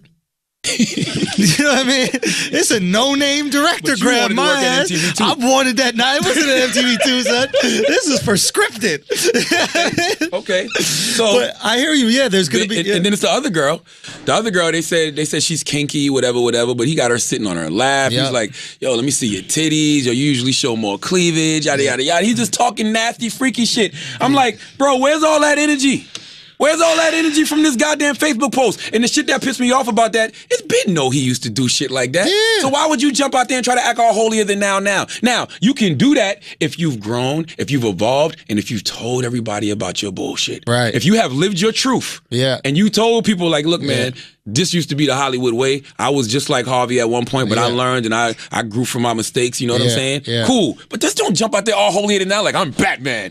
Look at me. You know, and then these videos come out and you're like, holy sexual assault. I mean, take care of your own brother while you're at it. His brother had a sexual assault charge. Casey fucking Affleck. Never heard you jump out there and speak about him, Ben. Interesting. So now he's talking, but I think he's talking out because he know that he's going to come on him.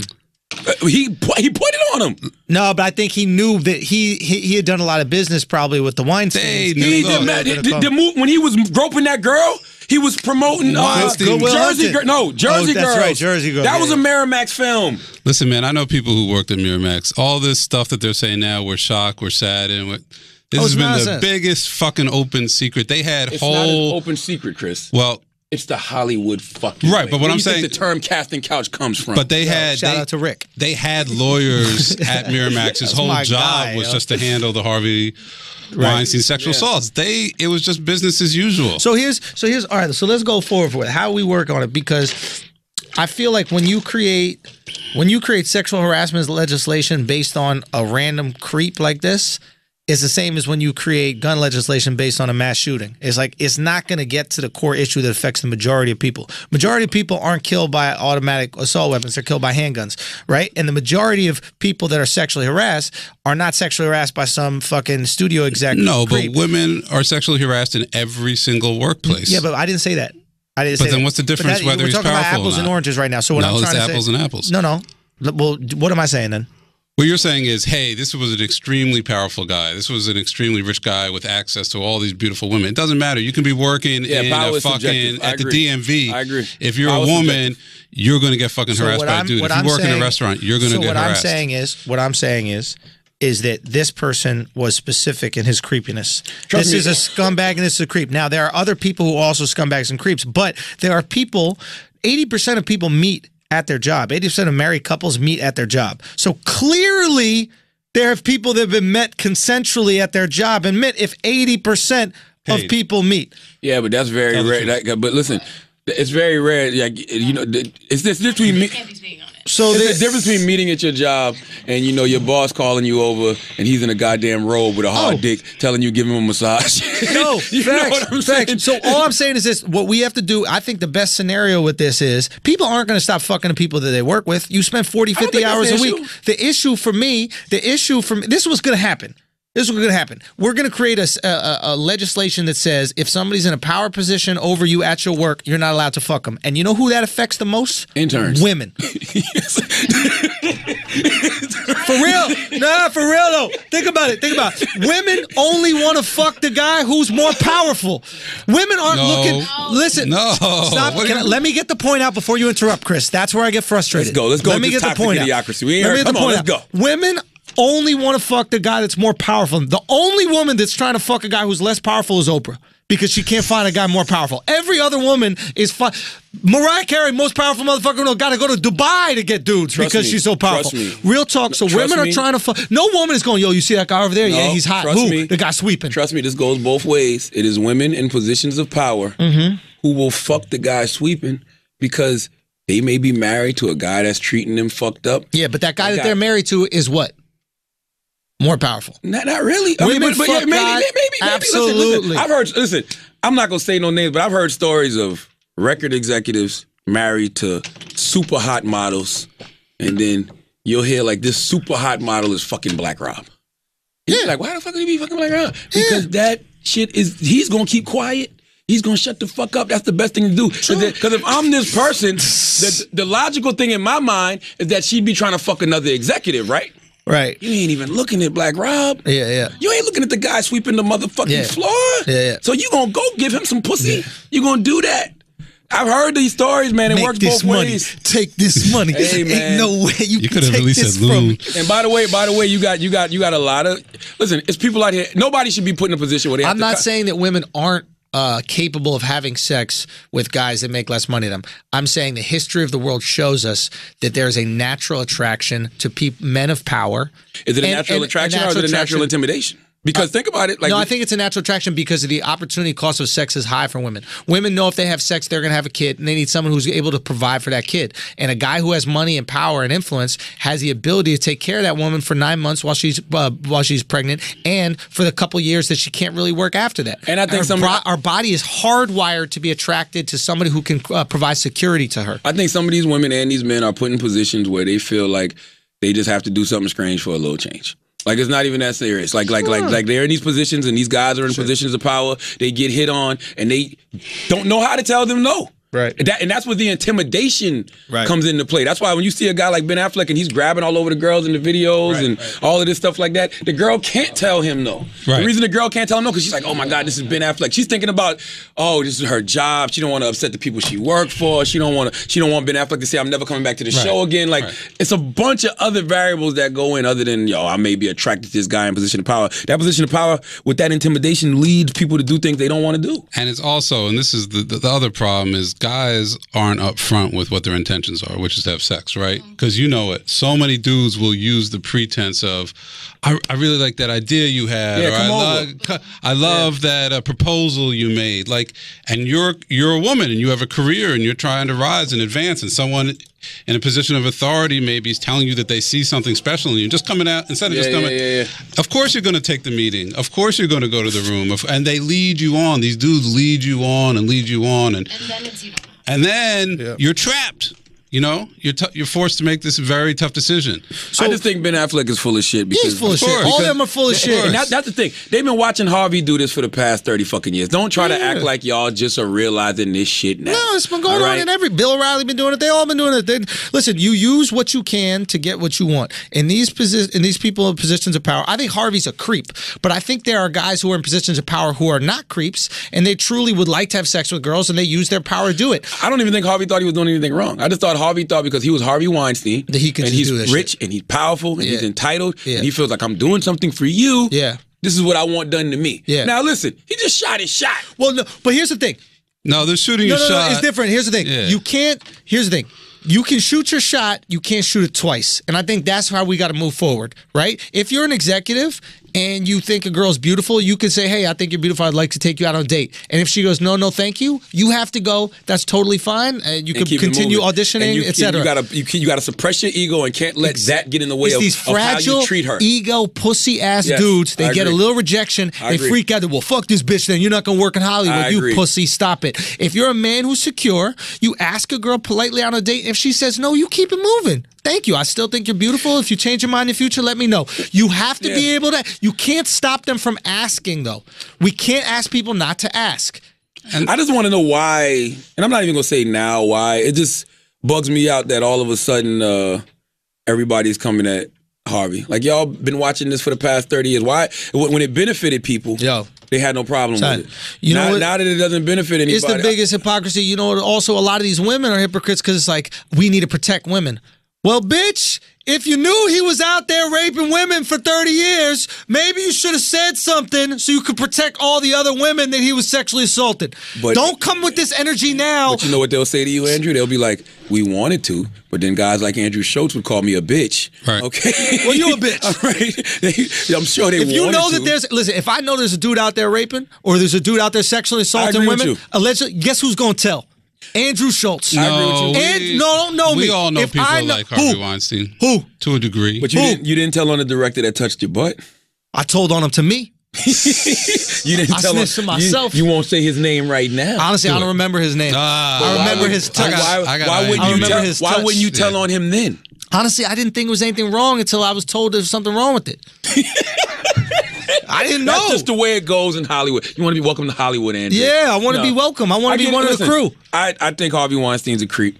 You know, I just don't. What the main thing I hate about all of this is the hypocrisy. I hate the fact that people watched it for the past 30 years. Not even the women, so to speak, because I can understand the position that the women were in, and I understand that women learn later in life. Like, yo, that's fair. That's fair. I did. If you didn't know it was wrong at the time, Word up. but if you're out here taking settlements, right?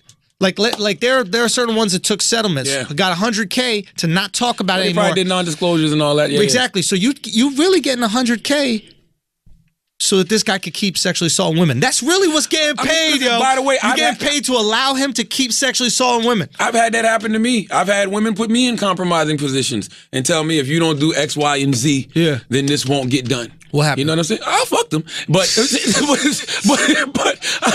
I fucked them, right? But Charlamagne, I just let him touch my butt. I didn't fuck the guy. I fucked him. But then when I started to, and this how I can kind of say I understand where those women are coming from, because after a while it's like, nah, this shit ain't right. You know what I'm saying? Especially when the chick ain't hot. You know what I'm saying? So, how did you get it up? How did you get it up for that shit? The story. So when the chick ain't hot, I'm like, I'm not doing this shit no more. This shit is fucked up. I'm not doing it. This shit makes me feel bad. It makes me feel foul. And then that person flips on you, doesn't want to fuck with you no more. You know what I'm saying? Like, really? Yeah. So I can understand what these. I put out a book in 10 years. You know what I'm saying? I'm trying to wait for the person to die. All right? How old are they? Fuck. I'm just saying. I mean, but I'm just saying I've had this happen. This is before. crazy. A person that is as talented as Charlamagne the God, as talented as Angelina Jolie, even needs as to fuck his way to the top. Isn't that crazy? Nobody got a chance, bro. So I understand the pressure. How all of this shit goes down. I get it. You know what I'm saying? But it does come a point in time when you realize, like, I don't have to do this shit. Right. You get enough leverage. You get enough power. Yeah. I don't have to do it before you even get the power. Like I'm not gonna front. Like at one point that was like a real low point for me because I wasn't having faith in God and I wasn't having faith in myself. You understand what I'm saying? Yeah. Because you got another motherfucker making you feel like if you don't do what I want you to do, then this shit ain't gonna happen. You know what I'm saying? Wow. That shit is fucked up. It's fucked up. So I get it. I can see both sides. So. Yo, you want to know a crazy story I heard? I heard that, what was that movie, Shakespeare in Love? Yeah. There was a movie, Shakespeare in Love. I heard originally that movie was for Winona Ryder. I don't want to put fake news out there, but this is what I heard, so I'm going to put out alleged. Okay. Originally it's for Winona Ryder, right? This guy's crazy. Yeah. When he start doing this. I start winding that shit up, boy. How you winding, right? So I heard that Winona Ryder was originally supposed to play the female lead in that role, right? She had the script and everything at her crib. Gwyneth Paltrow comes over to the crib, comes over to the crib like, yo, what's this movie? She starts reading the movie, right? She goes, finds out about it, finds a producer, fucks the producer. Guess who's in that movie? Gwyneth Paltrow. Now, that's an allegation, man. That's an alleged. I'm hitting you with an alleged, right? But listen, what you're saying is Gwyneth Paltrow's pussy is better than Winona Ryder. That's what you're saying. Somebody's saying that. You know what I'm saying? This is a wind-up. All I'm trying to say is now we also have a situation where a girl's using the pussy to get what she wants. Where it's not a dude that's intimidating her because the dude already wanted to give the role to the other one, but then that pussy came across, so the pussy has power. What if we start finding out everything we've ever heard about Hollywood is true? Meaning that all of these people they've accused of being gay all of these years. Because can we talk about Terry Crews for a second? Yeah, we can talk about Terry, because I was actually having a conversation with somebody, and, you know, it's always been rumors about Will Smith, right? Yeah. But if you found that out, that Will was fucking his way to the top, fucking men, whatever, which I don't believe. I'm just talking about the Hollywood rumors that are out there. Yeah. Would that make you look at Will like he's any less talented? Because he's talented as fuck. Like it's almost impossible for me to feel like, you know, he didn't fuck his way to the top. He's talented. Yeah. Like, he's amazing at what he does. Who would you believe fucked their way to the top? Channing Tatum. So that's what I was thinking. Without question. All right? Without question. That's the only person I was thinking. Without question, Channing fucking Tatum. Like, You think he got dicked? I don't know what it was. No, I'm just saying. You asked me a question, I answered it. All right. Bro. I'm just saying, like, I can see you can't make me believe that about Will. And Like Will's so talented, he even if he did fuck his way to the top, the talent's still there. Gwyneth Paltrow's super talented. Yeah. No, Gwyneth Paltrow. Angelina Jolie, ain't a little shaky to me. Nah, I think Angelina's You think legit. so? Yeah, I think she's legit, especially in like the dramatic stuff. I think she's legit. Who else? Who's kind of trash? I'm not gonna lie, like Megan Fox. Yeah, bruh. I mean, come on, yo. But this is the whole thing. What's that? When you're a woman, that's always going to be the assumption about you. He asked me a question. The first person I said was a man. Nah, keep it on the guys. Keep it on the guys. Why? Because that's the problem for women. Every single. We said Gwyneth Paltrow's talented. Megan Fox not that talented, but she's in fucking Transformers. You said Angelina Jolie. Hasn't she won Oscars and shit? I said That she's don't mean talented. nothing. Holly won an Oscar for Monsters Ball, and that movie was horrible. That role was horrible. Never saw it. That was trash, garbage. All we're saying is when you see somebody who isn't as talented as they are successful, you have to understand why they're that successful. By the way, that don't last. I don't care what nobody says. What's that? Like, you still have to have the talent. So Channing found talent? No, I mean, when the last time you seen Channing in something? Isn't he like he's a talented in the new dancer or Kingsman. some Yeah, shit? he's in the. But motherfucker, he's in mad movies, yo. I don't be paying no attention. He was in that movie with the what is it, Quentin Tarantino? I don't be paying attention. We're in a lodge. If it's not about his biopic, Magic Mike, I don't know what the fuck's going on. All right. He's got another sequel to his biopic coming out. Isn't Magic Mike his biopic? I don't fucking know, man. I don't know, man. All I'm saying is I can see both sides because I've been in positions where I had to compromise myself, but then you do realize, like, you don't have to do that. You know what I'm saying? So it's just an awakening. If you notice, when Harvey was doing this to these women, they were young. Of course. Dumb young. Like 19 years old, 20 years He's a old. predator. He knows. Glenn Close. Absolutely. Glenn Close ain't coughing up the pussy. She got rolls. Exactly. Yeah. So, I mean, he's getting what he deserves. You know, it's rumors that Jay-Z's going to buy his shares in the Weinstein Company. I heard Jay-Z, Lee Daniels, and some Russian billionaire. I hope that doesn't happen. You know what I'm saying? I would rather see Jay-Z just do his own shit. Yeah, continue to do what he do because he got a partnership with the Weinstein Company, which and I've called everything thus far. They changed the name. Yeah. That firing of Harvey Weinstein, get the fuck. That wasn't a firing. All right, that was let's save face by saying, how the fuck you gonna fire Harvey Weinstein? Yo, I'm tired from the Weinstein Company. Well, first of all, the name is there; it's already tainted. But they're changing the name though. Yeah, well, they need to. If you Google the Weinstein Company now, it says permanently closed. Hot. Yeah, it's like a restaurant. Yeah, you got the D rating. Yeah, or some girls did. All right, let's pay some bills. But the moral of the story is, I understand Terry Crews. Let's talk about Terry. We didn't talk about Terry Crews. Yeah. All right, let's pay a bill, then we come back to Crews. Okay. No, let's do it now. Let's just wrap it up now because I want to talk about Eminem when we come. All right, bet. All right, go. Terry Crews got his balls grabbed by a Hollywood executive. Okay, can we talk about how brave this exec was? No. I'm not joking, son. How brave do you have to be? Terry Crews is at least 6'2". Yeah. Motherfucker was yoked. So imagine he is yoked. So imagine how Harvey Weinstein felt with a 19-year-old Gwyneth Paltrow. Imagine the power he thought he had. Imagine how the power he thought he had with a young Angelina Jolie. Imagine the power he thought he had with any of these women. If this Hollywood exec was in such a position of power that he could walk up to Terry Crews and grab Terry Crews. First of all, that's not the first 6-foot+ man cock D's with his balls he's grabbed. You don't think? You don't just make that decision. You don't start with Terry. Yeah, you don't start with Terry. You know what I'm saying? You start with Channing and then move your way Not up. even Channing. Yeah. Start with Jonah Hill first. Yeah. Tobey Maguire. There He's subdued. Boom. There you go. Toby. How bad do you want to be a web slinger? I got something white and sticky I can shoot on you. Let's practice. So you don't start with Toby. You know what I'm saying? You don't start with Terry. You start with a Toby. Yeah. So that's not the first time he did it. And think about this. This is the other thing. Terry Crews said he didn't know what to do. In his mind, he felt like, well, if I beat him up, he's thinking of the optics. Black guy beating up little white dude. Gay crime or hate crime. Gay crime. Word up. Then he said to himself, then they're going to see that and then I'll never get any work. He didn't say that he'll never work in Hollywood again because he refused the guy's advances. Because he beats this guy up, then everybody sees him and they're like, oh, Terry just beat up this little white guy. He's and it's crazy. His word He's versus volatile. the other person's word. Listen, I don't care. I'm jumping out there and saying he grabbed my dick in front of my wife. That's what he should have did. Should have told his wife swing on him. Right. Wait, his wife was there? His wife was with him. Oh, no, you don't emasculate me in front of my wife, yo.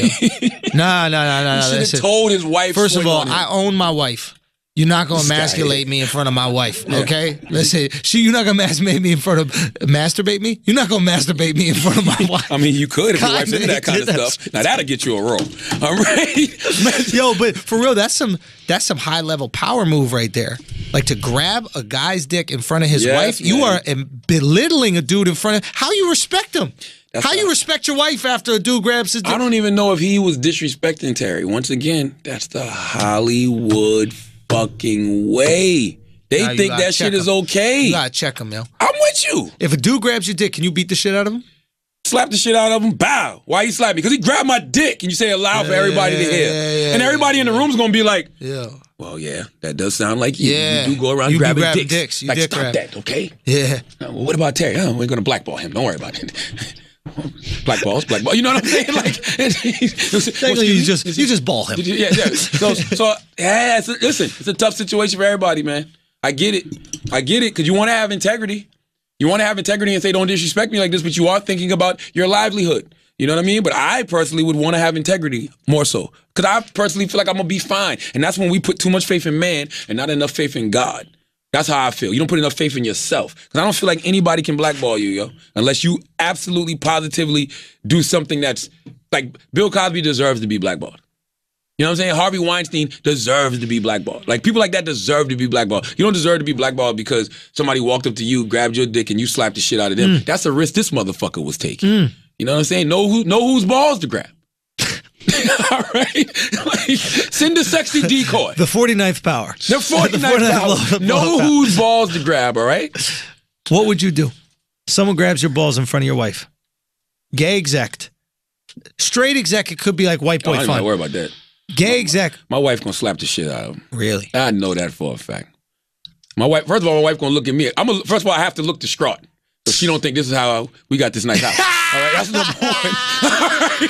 Number one, I need to look absolutely distraught. Protect your rep at all times. I need to look distraught and disgusted, and the next word out of my mouth to be like, what the fuck are you doing? And then? So I need her to know this ain't supposed to be happening. Then she can smack the shit out of him. All right? Now, I got a story. Because I don't get paid from Hollywood. So all you Hollywood execs need to know, yes, Charlamagne is out here executive producing TV shows and movies and all that kind of stuff. But remember, this ain't my bread and butter. My bread and butter is these microphones. So when you grab my balls, you just giving me a story.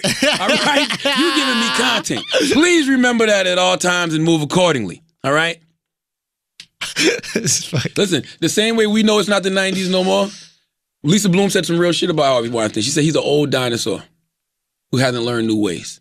That's the truth. Yeah. That shit is out the window. You can't do what you used to do. Yeah. Whatever y'all used to do to people, you can't do that in 2017. Yeah. It's not going down. People aren't standing for it. People have grown. People have evolved. It's too many different outlets. Yeah. Like, you are not the gatekeeper. You're not the end-all, be-all to my career, even though, personally, I feel like nobody ever was. That's God. But you're not the end-all, be-all to my career. So nobody's putting up with that bullshit, man. That's right. There was a time where if you wanted to get into a movie, there was probably 10 people that could get you into movies. Maybe 10? You're being generous. Really, less than that. I'm saying 3 to 4.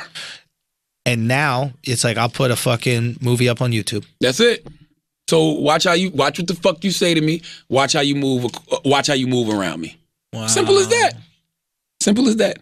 Now, thanks again to Talkspace for supporting today's episode of Brilliant Idiots. It's time to start taking better care of ourselves, and our mental health is no exception. Talkspace, the online therapy company, makes it easy to connect with an experienced licensed therapist that you pick based on your preferences for a fraction of the price of traditional therapy. You said Greg was in therapy at one point, right? Yeah, he's been in therapy. This whole time he's been in therapy, and I would really recommend that, and that's like really one of the people that he could feel sane around. I would recommend anybody, if you are going through something, and you don't have to be mentally ill, you could just be going through something rough and you want to talk to somebody about it. I mean, if your ankle hurts, you go to the doctor, right? If your head is hurting, you go to a therapist. There's no different. There's this connotation that you have to be broken to go to a therapist. And it's not about that. A therapist can actually enhance how great you're doing.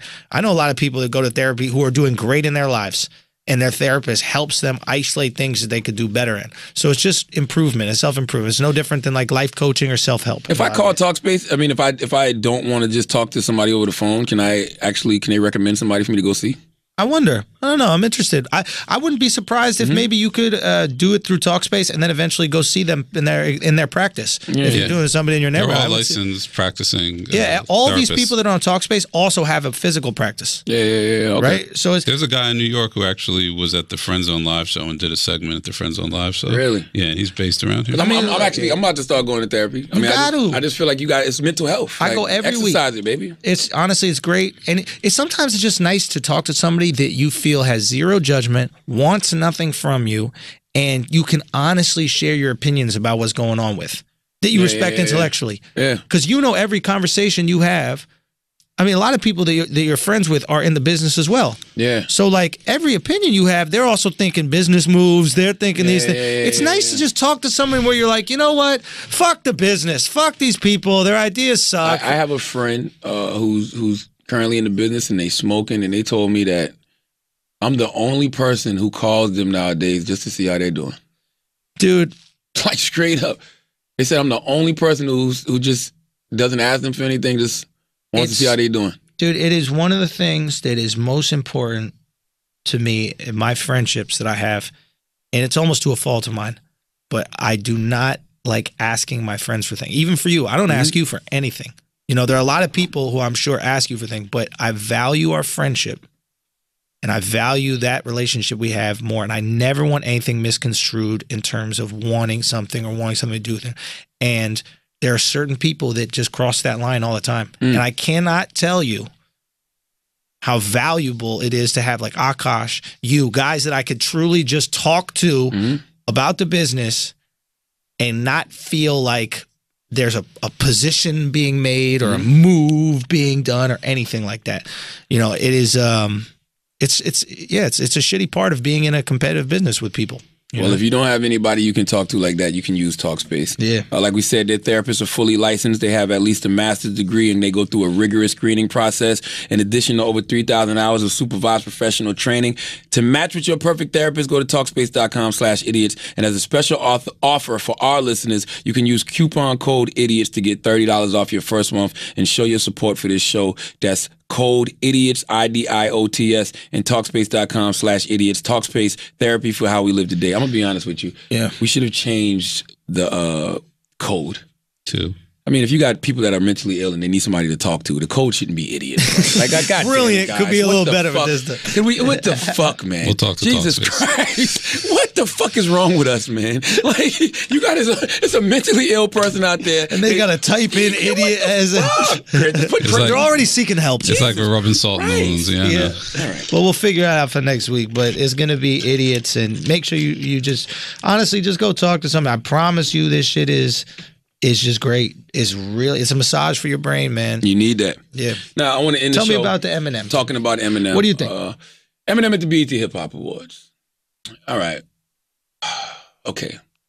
I waited a couple of days to talk about this because I didn't want to rain on anybody's parade. Right? I saw everybody all and they were overjoyed. They were celebrating, and that's something that I call for people to do all the time. I love when I see white people use their privilege to combat prejudice. Yep. Loved it. Yep. But it's that other voice in my head that was like, Charlamagne, those bars are mediocre. Mm-hmm. All right, you know that the rap itself was just okay. It's Eminem, huge superstar. It's the message, but the bars were just okay. Especially after I heard My Son, man. My Son lyrically was incredible, and he had a beat. You know why Eminem didn't have no beat? Because he couldn't say that shit over no beat because it wasn't even rhyming. It wasn't even put together well. Like it was some reaches in it. Like he was like, you're being known for racist. The only thing you're fantastic for, right? Because you're a rock thing. Like, I saw LeBron tweet that out. I'm like, Bron, come on, man.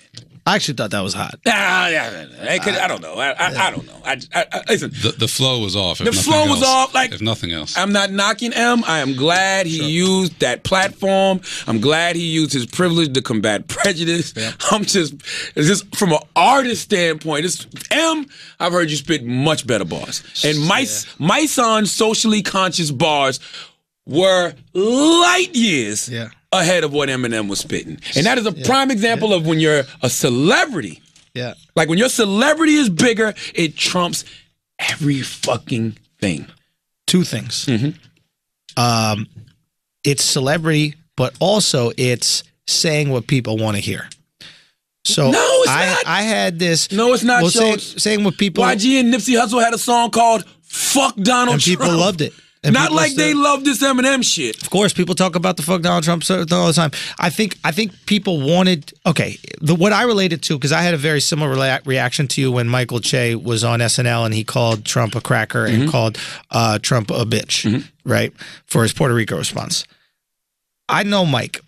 When people ask me who I think is funny in stand up, there's very few people I put out there like truly really funny and gifted. Mike is one of them.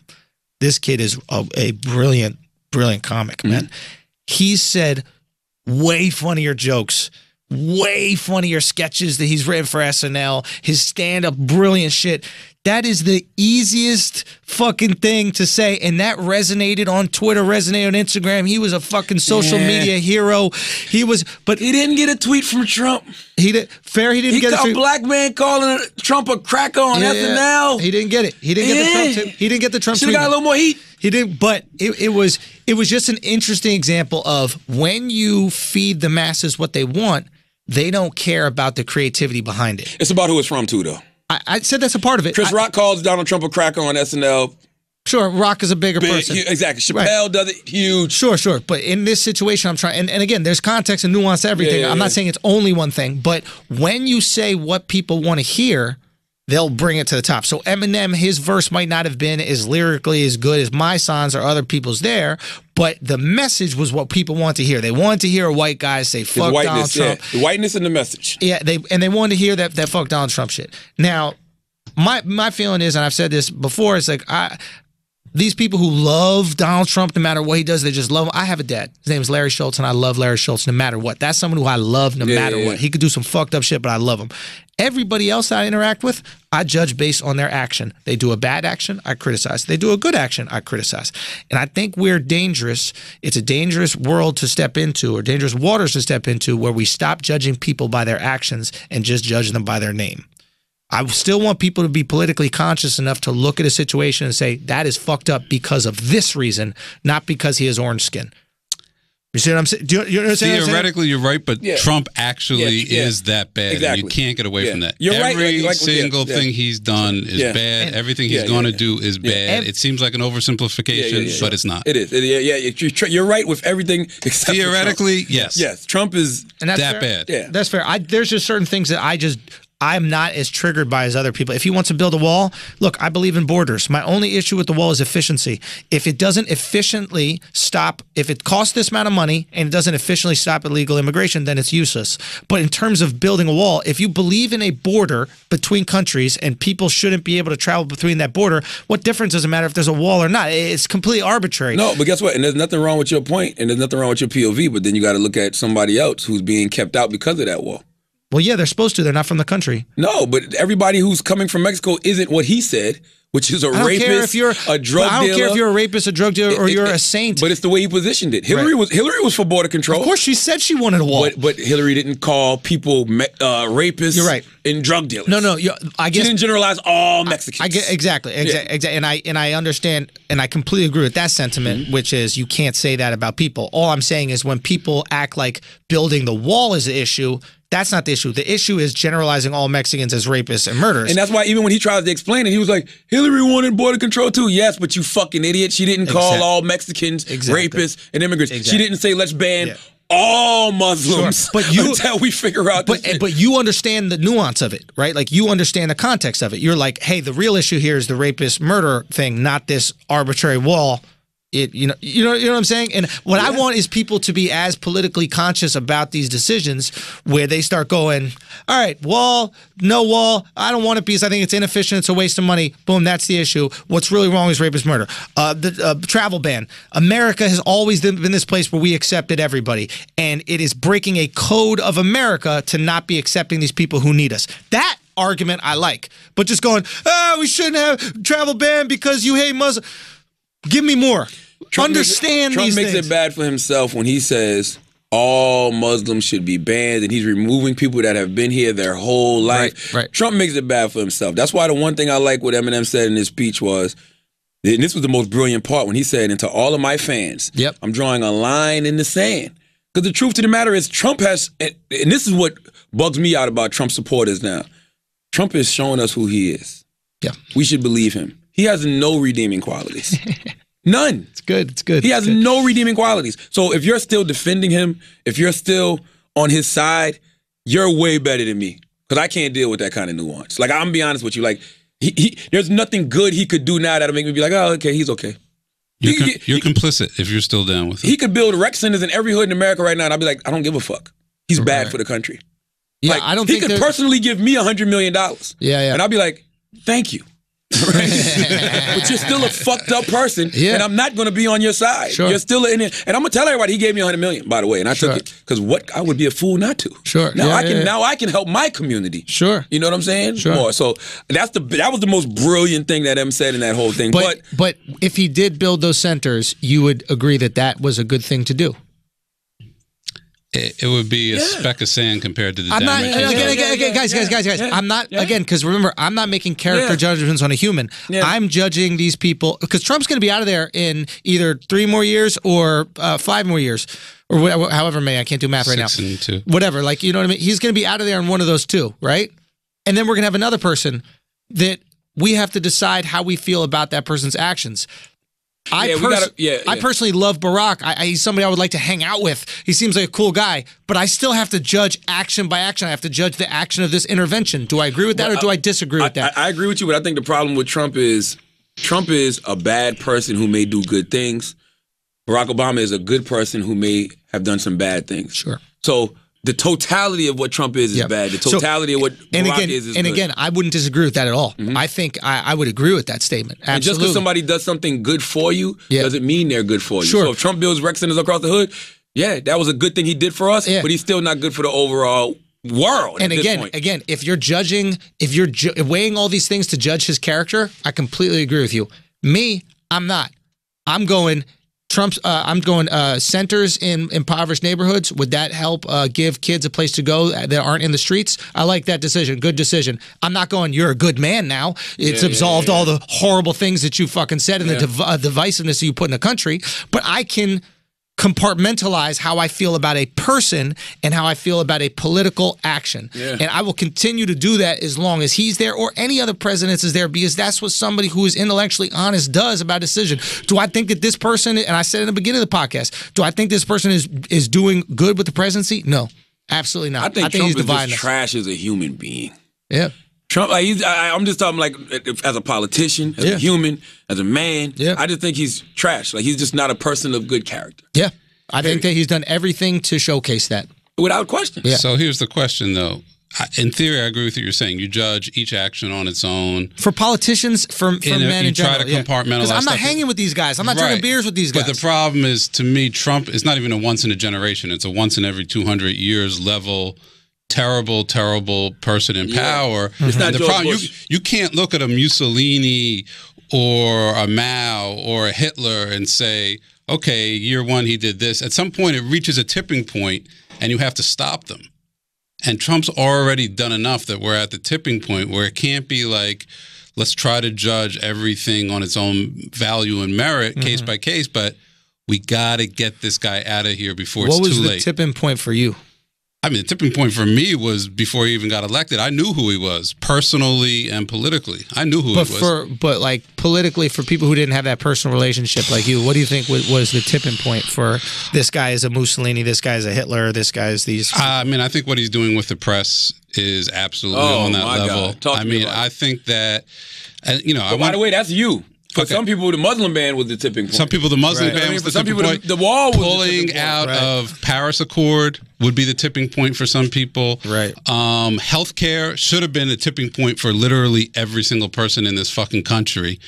You add all that stuff up, but But then again, every Republican in Congress is complicit, in my opinion. Not complicit. Then every Republican in Congress is also Hitler and Mussolini. Like, would you call them that? Hey, a lot of people voted for Hitler.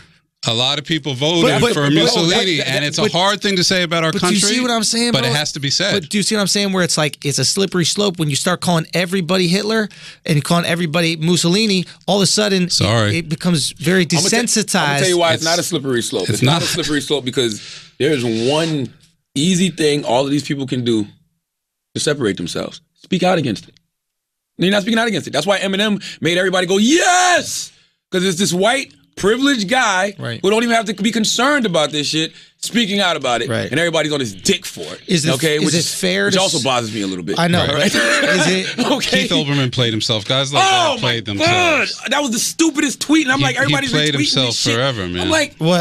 He's like, I've been avoiding rap for 30 years, yeah, but this makes me a fan. Yeah, I haven't liked rap for 30 years until last night. Greatest political rap ever. Like, shut the fuck up, I'm going to be honest Keith. with you. I think Keith is obnoxious. Yeah. I really think he's obnoxious. Like the anti-Trump thing. What happens is when you yell constantly, people tune you out. Except when there really is fire. You can't yell fire all the time unless there's fire. Yeah, and but the problem is he's yelling fire when there's a match that's unlit at times. But there's also gasoline all over the room, on the floors, sprayed on the walls. I'm just saying what happens when you're yelling for no reason. I fuck with Keith's hot takes though, and I actually like Keith Olbermann. I had him on Uncommon Sense, but I just I liked his sports show. That wasn't his best moment. I like his sports show, but here's my question about M. How much do you think, and maybe it's cynical of me to just bring this up and ask, but how much do you think this has to do with an album coming out in a month? This album comes out in November. Wait a month. Yeah. How much of this timing? I mean, it's all timing. I mean, I'm not saying it wasn't a genuine feeling, but it definitely was all timing, man. I'm gonna be honest with you, and this is I just don't like all the dick riding. Like it's like all of a sudden y'all, Eminem is the GOAT, he's the greatest. Like I'm like, come on, man, we got to stop this shit. Like we've had our own out here saying these same things all the time. Right. And I'm not mad at y'all celebrating them, but y'all going overboard. Like, yeah, if M was Harvey Weinstein, y'all be willingly giving them up some ass right now. All right? like I mean, like they're really Eminem's the GOAT. Yo, he's the greatest of all time. Yeah, like stop. Like, yo, I get it.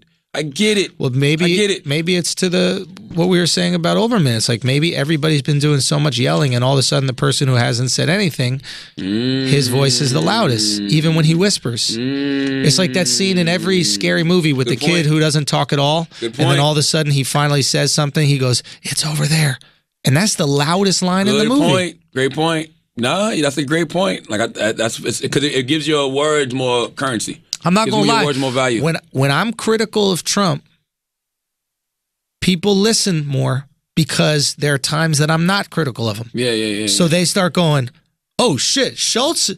Well, I wasn't sure what Schultz's political leanings are, but if Schultz is saying this is fucked up, it must be really fucked up because he'll give credit when Trump does something that he agrees with. You see, but if you disagree like Olbermann with literally every step that Trump takes in his day, all of a sudden you tune that out. You just go, But the problem is, it's like a Red Sox fan telling you about the Yankees. Yeah, like, but every step you don't care. It's like, okay, you hate the Yankees, but if a Red Sox fan out of nowhere starts going, you know what, that Didi Gregorius, that kid's a clutch player. It's like hearing Skip Bayless say something good about LeBron. Bang. Now you're like, oh shit, I gotta go see what LeBron did, because that shit must have been amazing if Skip Bayless couldn't find nothing else to say about it. Well, I mean, I think the thing is this: constantly criticizing Trump is not wrong. I think the key is constantly criticizing Trump about the correct and most important things, because what Trump is a master at is distraction. All right, constantly criticizing Trump and not doing anything else, not falling for the okie doke, because this whole press thing about shutting down networks and that's about one thing and one thing only. There are reporters out there following the money trail. Okay, they are finding the money that he's been doing the fucking games with in the pyramid schemes. It's going to catch up to him. The women, you talk about Harvey Weinstein. You know who was at half those parties with fucking Harvey Weinstein? Trump. And Trump had the nerve to say, "I'm not surprised." I'm not surprised. Yeah, because I was right there. What the fuck? All the shit. You're worse than Trump. You're worse than Ben Affleck. It's just these stories are going to come out soon, and what he's doing is conditioning people not to believe them when they hit. That's all this is. What we got to do, else happening. What we got to do is, and this is what I've said for weeks on this show, is we got to hold news organizations accountable for real news now, so that they don't help Trump make the American public lose confidence in news. When you print a story about Charlemagne that's completely factually inaccurate, when you print a story about other people that are completely factually inaccurate, it only gives Trump power in saying that the news prints fake news. So the news, in a lot of ways, is complicit.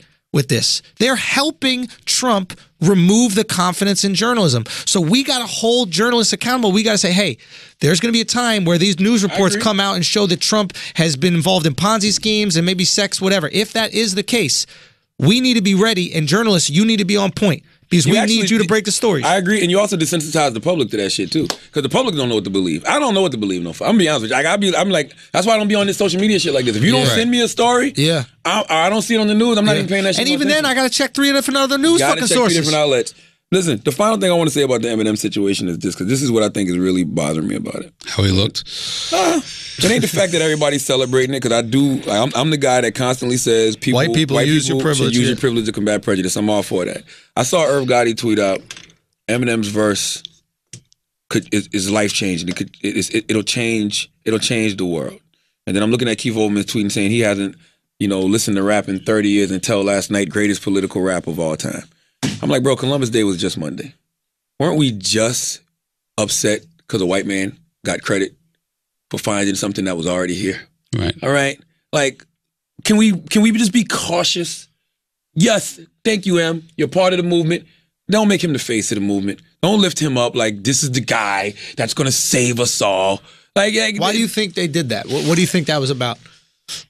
I think it's like that because that is what we are always conditioned to do as black people. Wait for the white man to come save us. Wait for the white man to swoop in and save the day. Do you think that's exactly what I think it was? Could there be any of influence from this part where like a large part of Eminem's fans probably like Trump and are conservative, and he's the first person that wasn't yelling in the vacuum. He's the first person by proxy of his skin that is actually yelling at Trump supporters. And I'm fine with that. Eminem was talking to his audience, which is different, and his listeners. Yeah, which is different, right? If you're black, and you got woke all of a sudden, because of M's freestyle, nah, forget it. Nigga, you sleep. Yeah. All right, stay asleep. Hey, go back to sleep. What mattress you got? Word up. Let's knock it off. You've been snoozing. All right, like you've been done. Like so, it's just like for me, man. I'm like I said, I respect what Eminem did. I'm glad he did it. I still think the bars were mediocre. But speak on the idea of like him talking to his fans. Who do you think his audience is? I have no idea who his audience is anymore. Well, I mean that's it. How many of his audience do you think are Trump supporters? That's the discussion right now, because I don't think a lot of his are. He's a white guy from the Midwest, man. No, I don't think a lot of his are. If a lot of his fans are Trump supporters, he is doing something that nobody's done. Right, he is doing something regardless of race. He is basically saying to a large percent of his fan base, "Hey, if you fuck with this guy, I don't fuck with you." By the way, yeah, that's real. And by the way, but I'm sure Jay-Z has fans that are Trump supporters. LeBron has fans that are Trump supporters. But do you think LeBron definitely? But LeBron definitely, right? Why? From Ohio? No. What? Because if you like basketball, you gotta appreciate the king. He's the best, right? And there, Republicans and Democrats both like basketball. Yeah, I'm sure. I don't want to make. Listen, we can't make it a race thing because it's black Trump supporters too. All right, Paris Denard with his ashy fucking lips probably rocks out to a Jay-Z album. But not as many. But you make Tommy listens to Pusha T. You're right. And Kendrick. You're right. You make a great argument with Bron. I think that's the best argument. Mm-hmm. Bron has more fans than Eminem.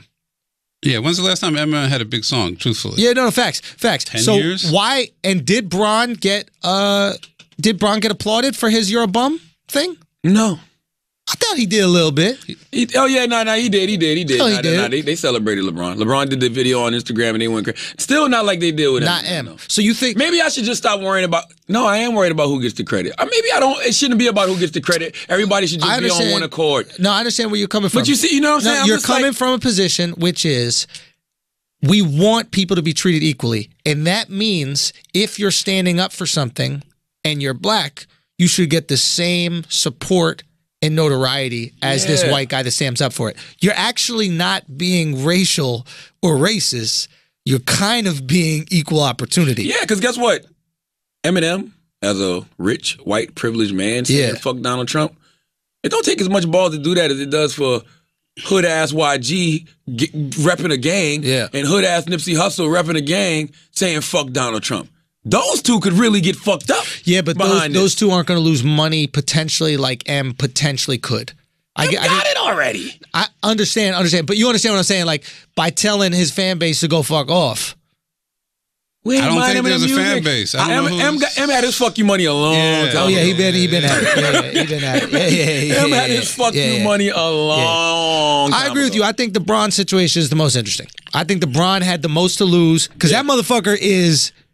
M don't got deals with Nike. M don't got deals with Hamburger Helper. M don't got deals with these businesses. Right. And Republicans eat Hamburger Helper or whatever the fuck Bron got. Right. So the risk that he's taking is far greater. And if he didn't get the same response as M did, that's what I'm saying. Then you have a very valid point about celebrating. I feel like Jay-Z with his 444 album. I feel what Kendrick has been doing, LeBron. I feel like all of those guys have been doing. And if you want to just keep it rapping the cypher, my son's rhyme was way better. Maybe I wouldn't feel this way if everybody was like lifting my son up just as much as him. Because it's two different things. M was going against the government, but my son was on some shit like yo, it's about us.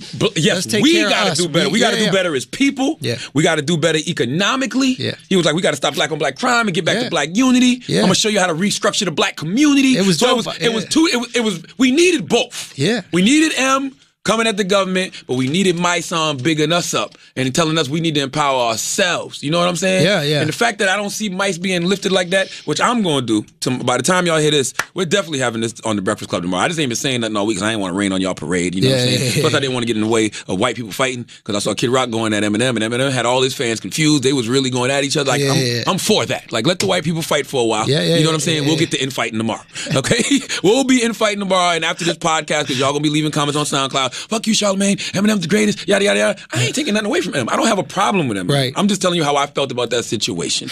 All right? Yeah. I think you've been pretty clear, which is you want white people to use their privilege to combat prejudice. Absolutely. You believe that M did do that. You're supportive of what M did. Yeah. You would just also love to see the same love and support for when black people do the same thing. That's it. All I'm trying to simply tell y'all is y'all niggas simmer the fuck down. All right? That shit was okay. No. Don't simmer. No. Check it. Don't simmer. Simmer up with my son. Simmer up with my So don't simmer. There you go. We love the fact that you guys support Eminem, but support my son too. That's all I'm saying. Once again, simmer up. Everybody got simmer up. Once again, here we go, black people, putting our energy and resources into things that don't need it and not lifting our own up enough. That's all I'm simply saying. Yeah. That's all I'm simply saying. Lift it all up, though. We want the message. That's it. Because you want to tell other white people to be like, yo, we fuck with you when you say this. Yeah. We are down, but you also want to tell other black rappers, yo, you saw what my son did?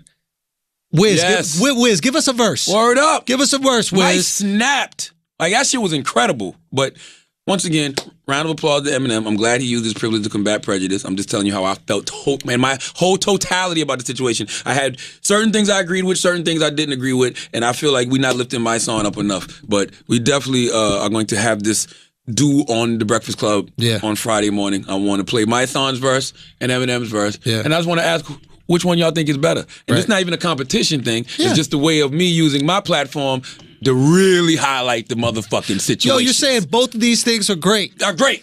Yo, let's talk about both of these things. Yeah. And I think they both need to be talked to because they're both two sides to the same coin. Eminem talking about the government and you know, us being against this government we need to be against. And Mike is talking about black empowerment and us lifting each other up. Yo, you know what's so interesting? When Cap is taking the knee, for black people and black equality, you don't see a lot of these players taking the knee.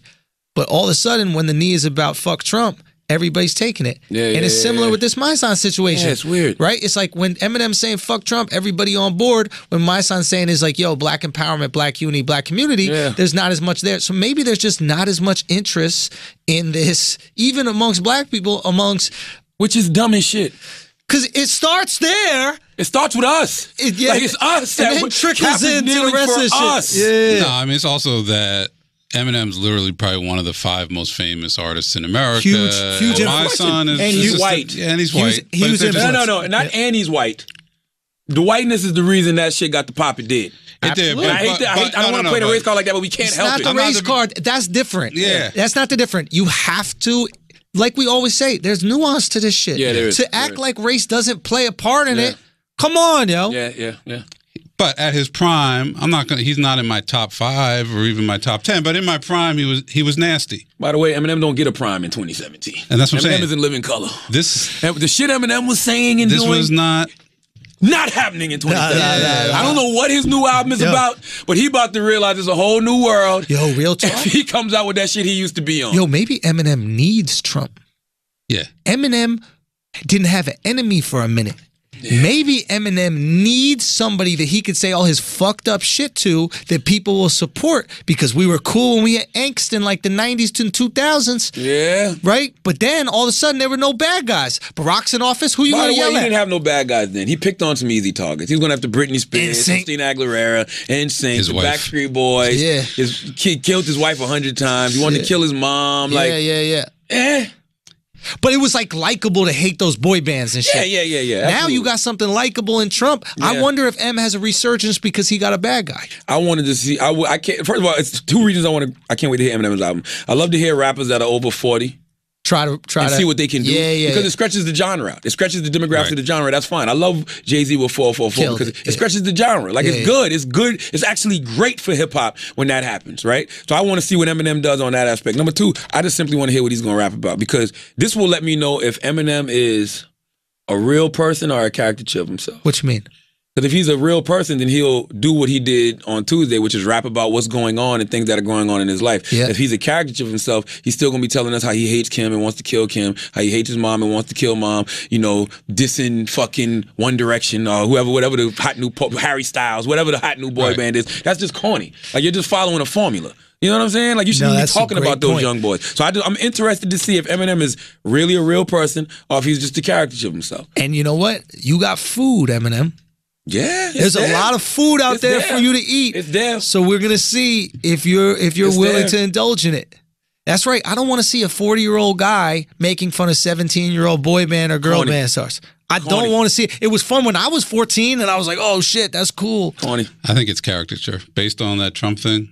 Think so? Just his the flow, the voice. I was like, come on, man! Like, come with a different flow. Like, didn't you're a seem grown natural. It man didn't seem now. organic. It was Like- still WWE. I liked who he was talking about, but And the fact it didn't I'm have not no hopeful. beat. Yeah, it was. It's like, yeah. I had to listen to it twice because I was like, what am I missing? And then I went back the second time and I was like, And why This did you is- feel like that? Because you looked at the reaction on social media?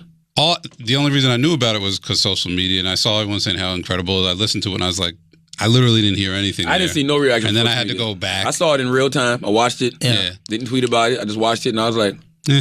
that was cool. So I'm glad he's using physical bad prejudice. But I was like, in my mind, I was like, damn, he lost his step a little bit. Right. Them bars weren't phenomenal. But if that had been Andre, like somebody like that, like sure. I'm like, what would he have done? Something Sure. much better. Sure, maybe, but at the same Definitely. point in time, is like, if you really are against Trump, which I know you really are, Chris, Passionately. passionately, Yeah. you got to put your objectivity aside about the bars. You don't want to get in the way. And that's why I didn't say nothing. Right. And yeah, but especially right now, Chris, like even seeing you be critical is kind of interesting because you were just telling me about how Trump is Hitler. Let me finish the point, Yeah, Chris. okay. You just telling me about how Trump is Hitler and Mussolini, and all of a sudden now you questioning his message. No, you're not questioning no. the message. I'm See, critical you say as he's a a hip hop character. fan. I'm critical as a hip But hop said fan. he's a No, character. But what Andrew just did is exactly how Right. people will twist this, and that's why I didn't say nothing the next day. Yeah, yeah. Because people will say Charlamagne didn't like Eminem's rap. No, that wasn't true.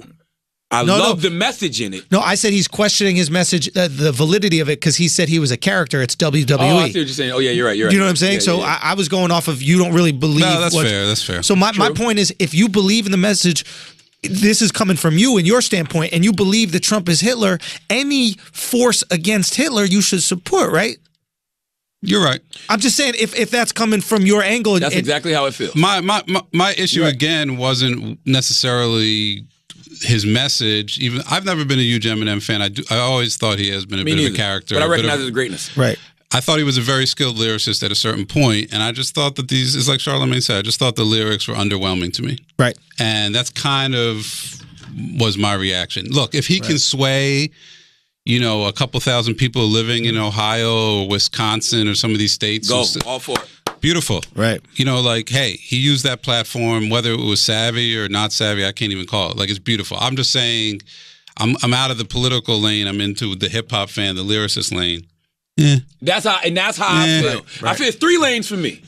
It's the messaging, great, love it. Yep. I'm glad you use your privilege to combat prejudice.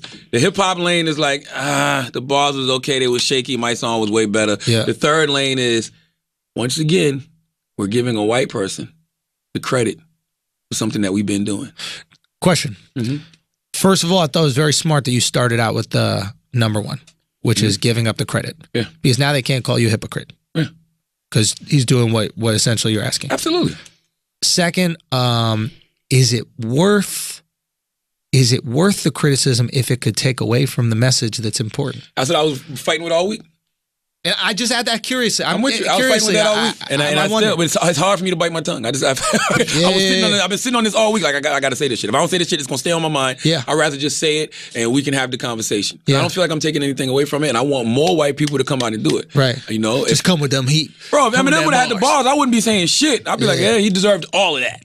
Like the way they're acting now, they're like the art just didn't reflect that. Now tell me what y'all are hyped about. If y'all hyped about, they ain't hyped about the art, but if you're hyped about the message, I'm fine. It's the message. I'm cool with that. Che calling Trump cracker.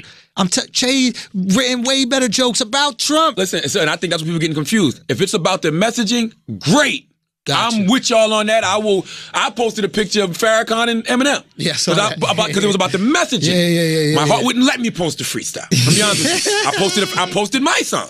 My heart would not let me post a freestyle. Yeah. Because it was more to me. I respected the message. So if y'all feel that way about the messaging, great. But to act like that over these lyrics, no, bro. That's y'all lifting up mediocrity again just because it's coming from a white person. Interesting. That's just how I feel. Interesting. And just to rehash it, you don't think maybe they're lifting up mediocrity because he's speaking to a different audience? I think they're lifting up mediocrity because he's white and because he's saying fuck Trump. Fair enough. You don't think it has anything to do with the fact that maybe his audience is into Trump and he's telling them not to be?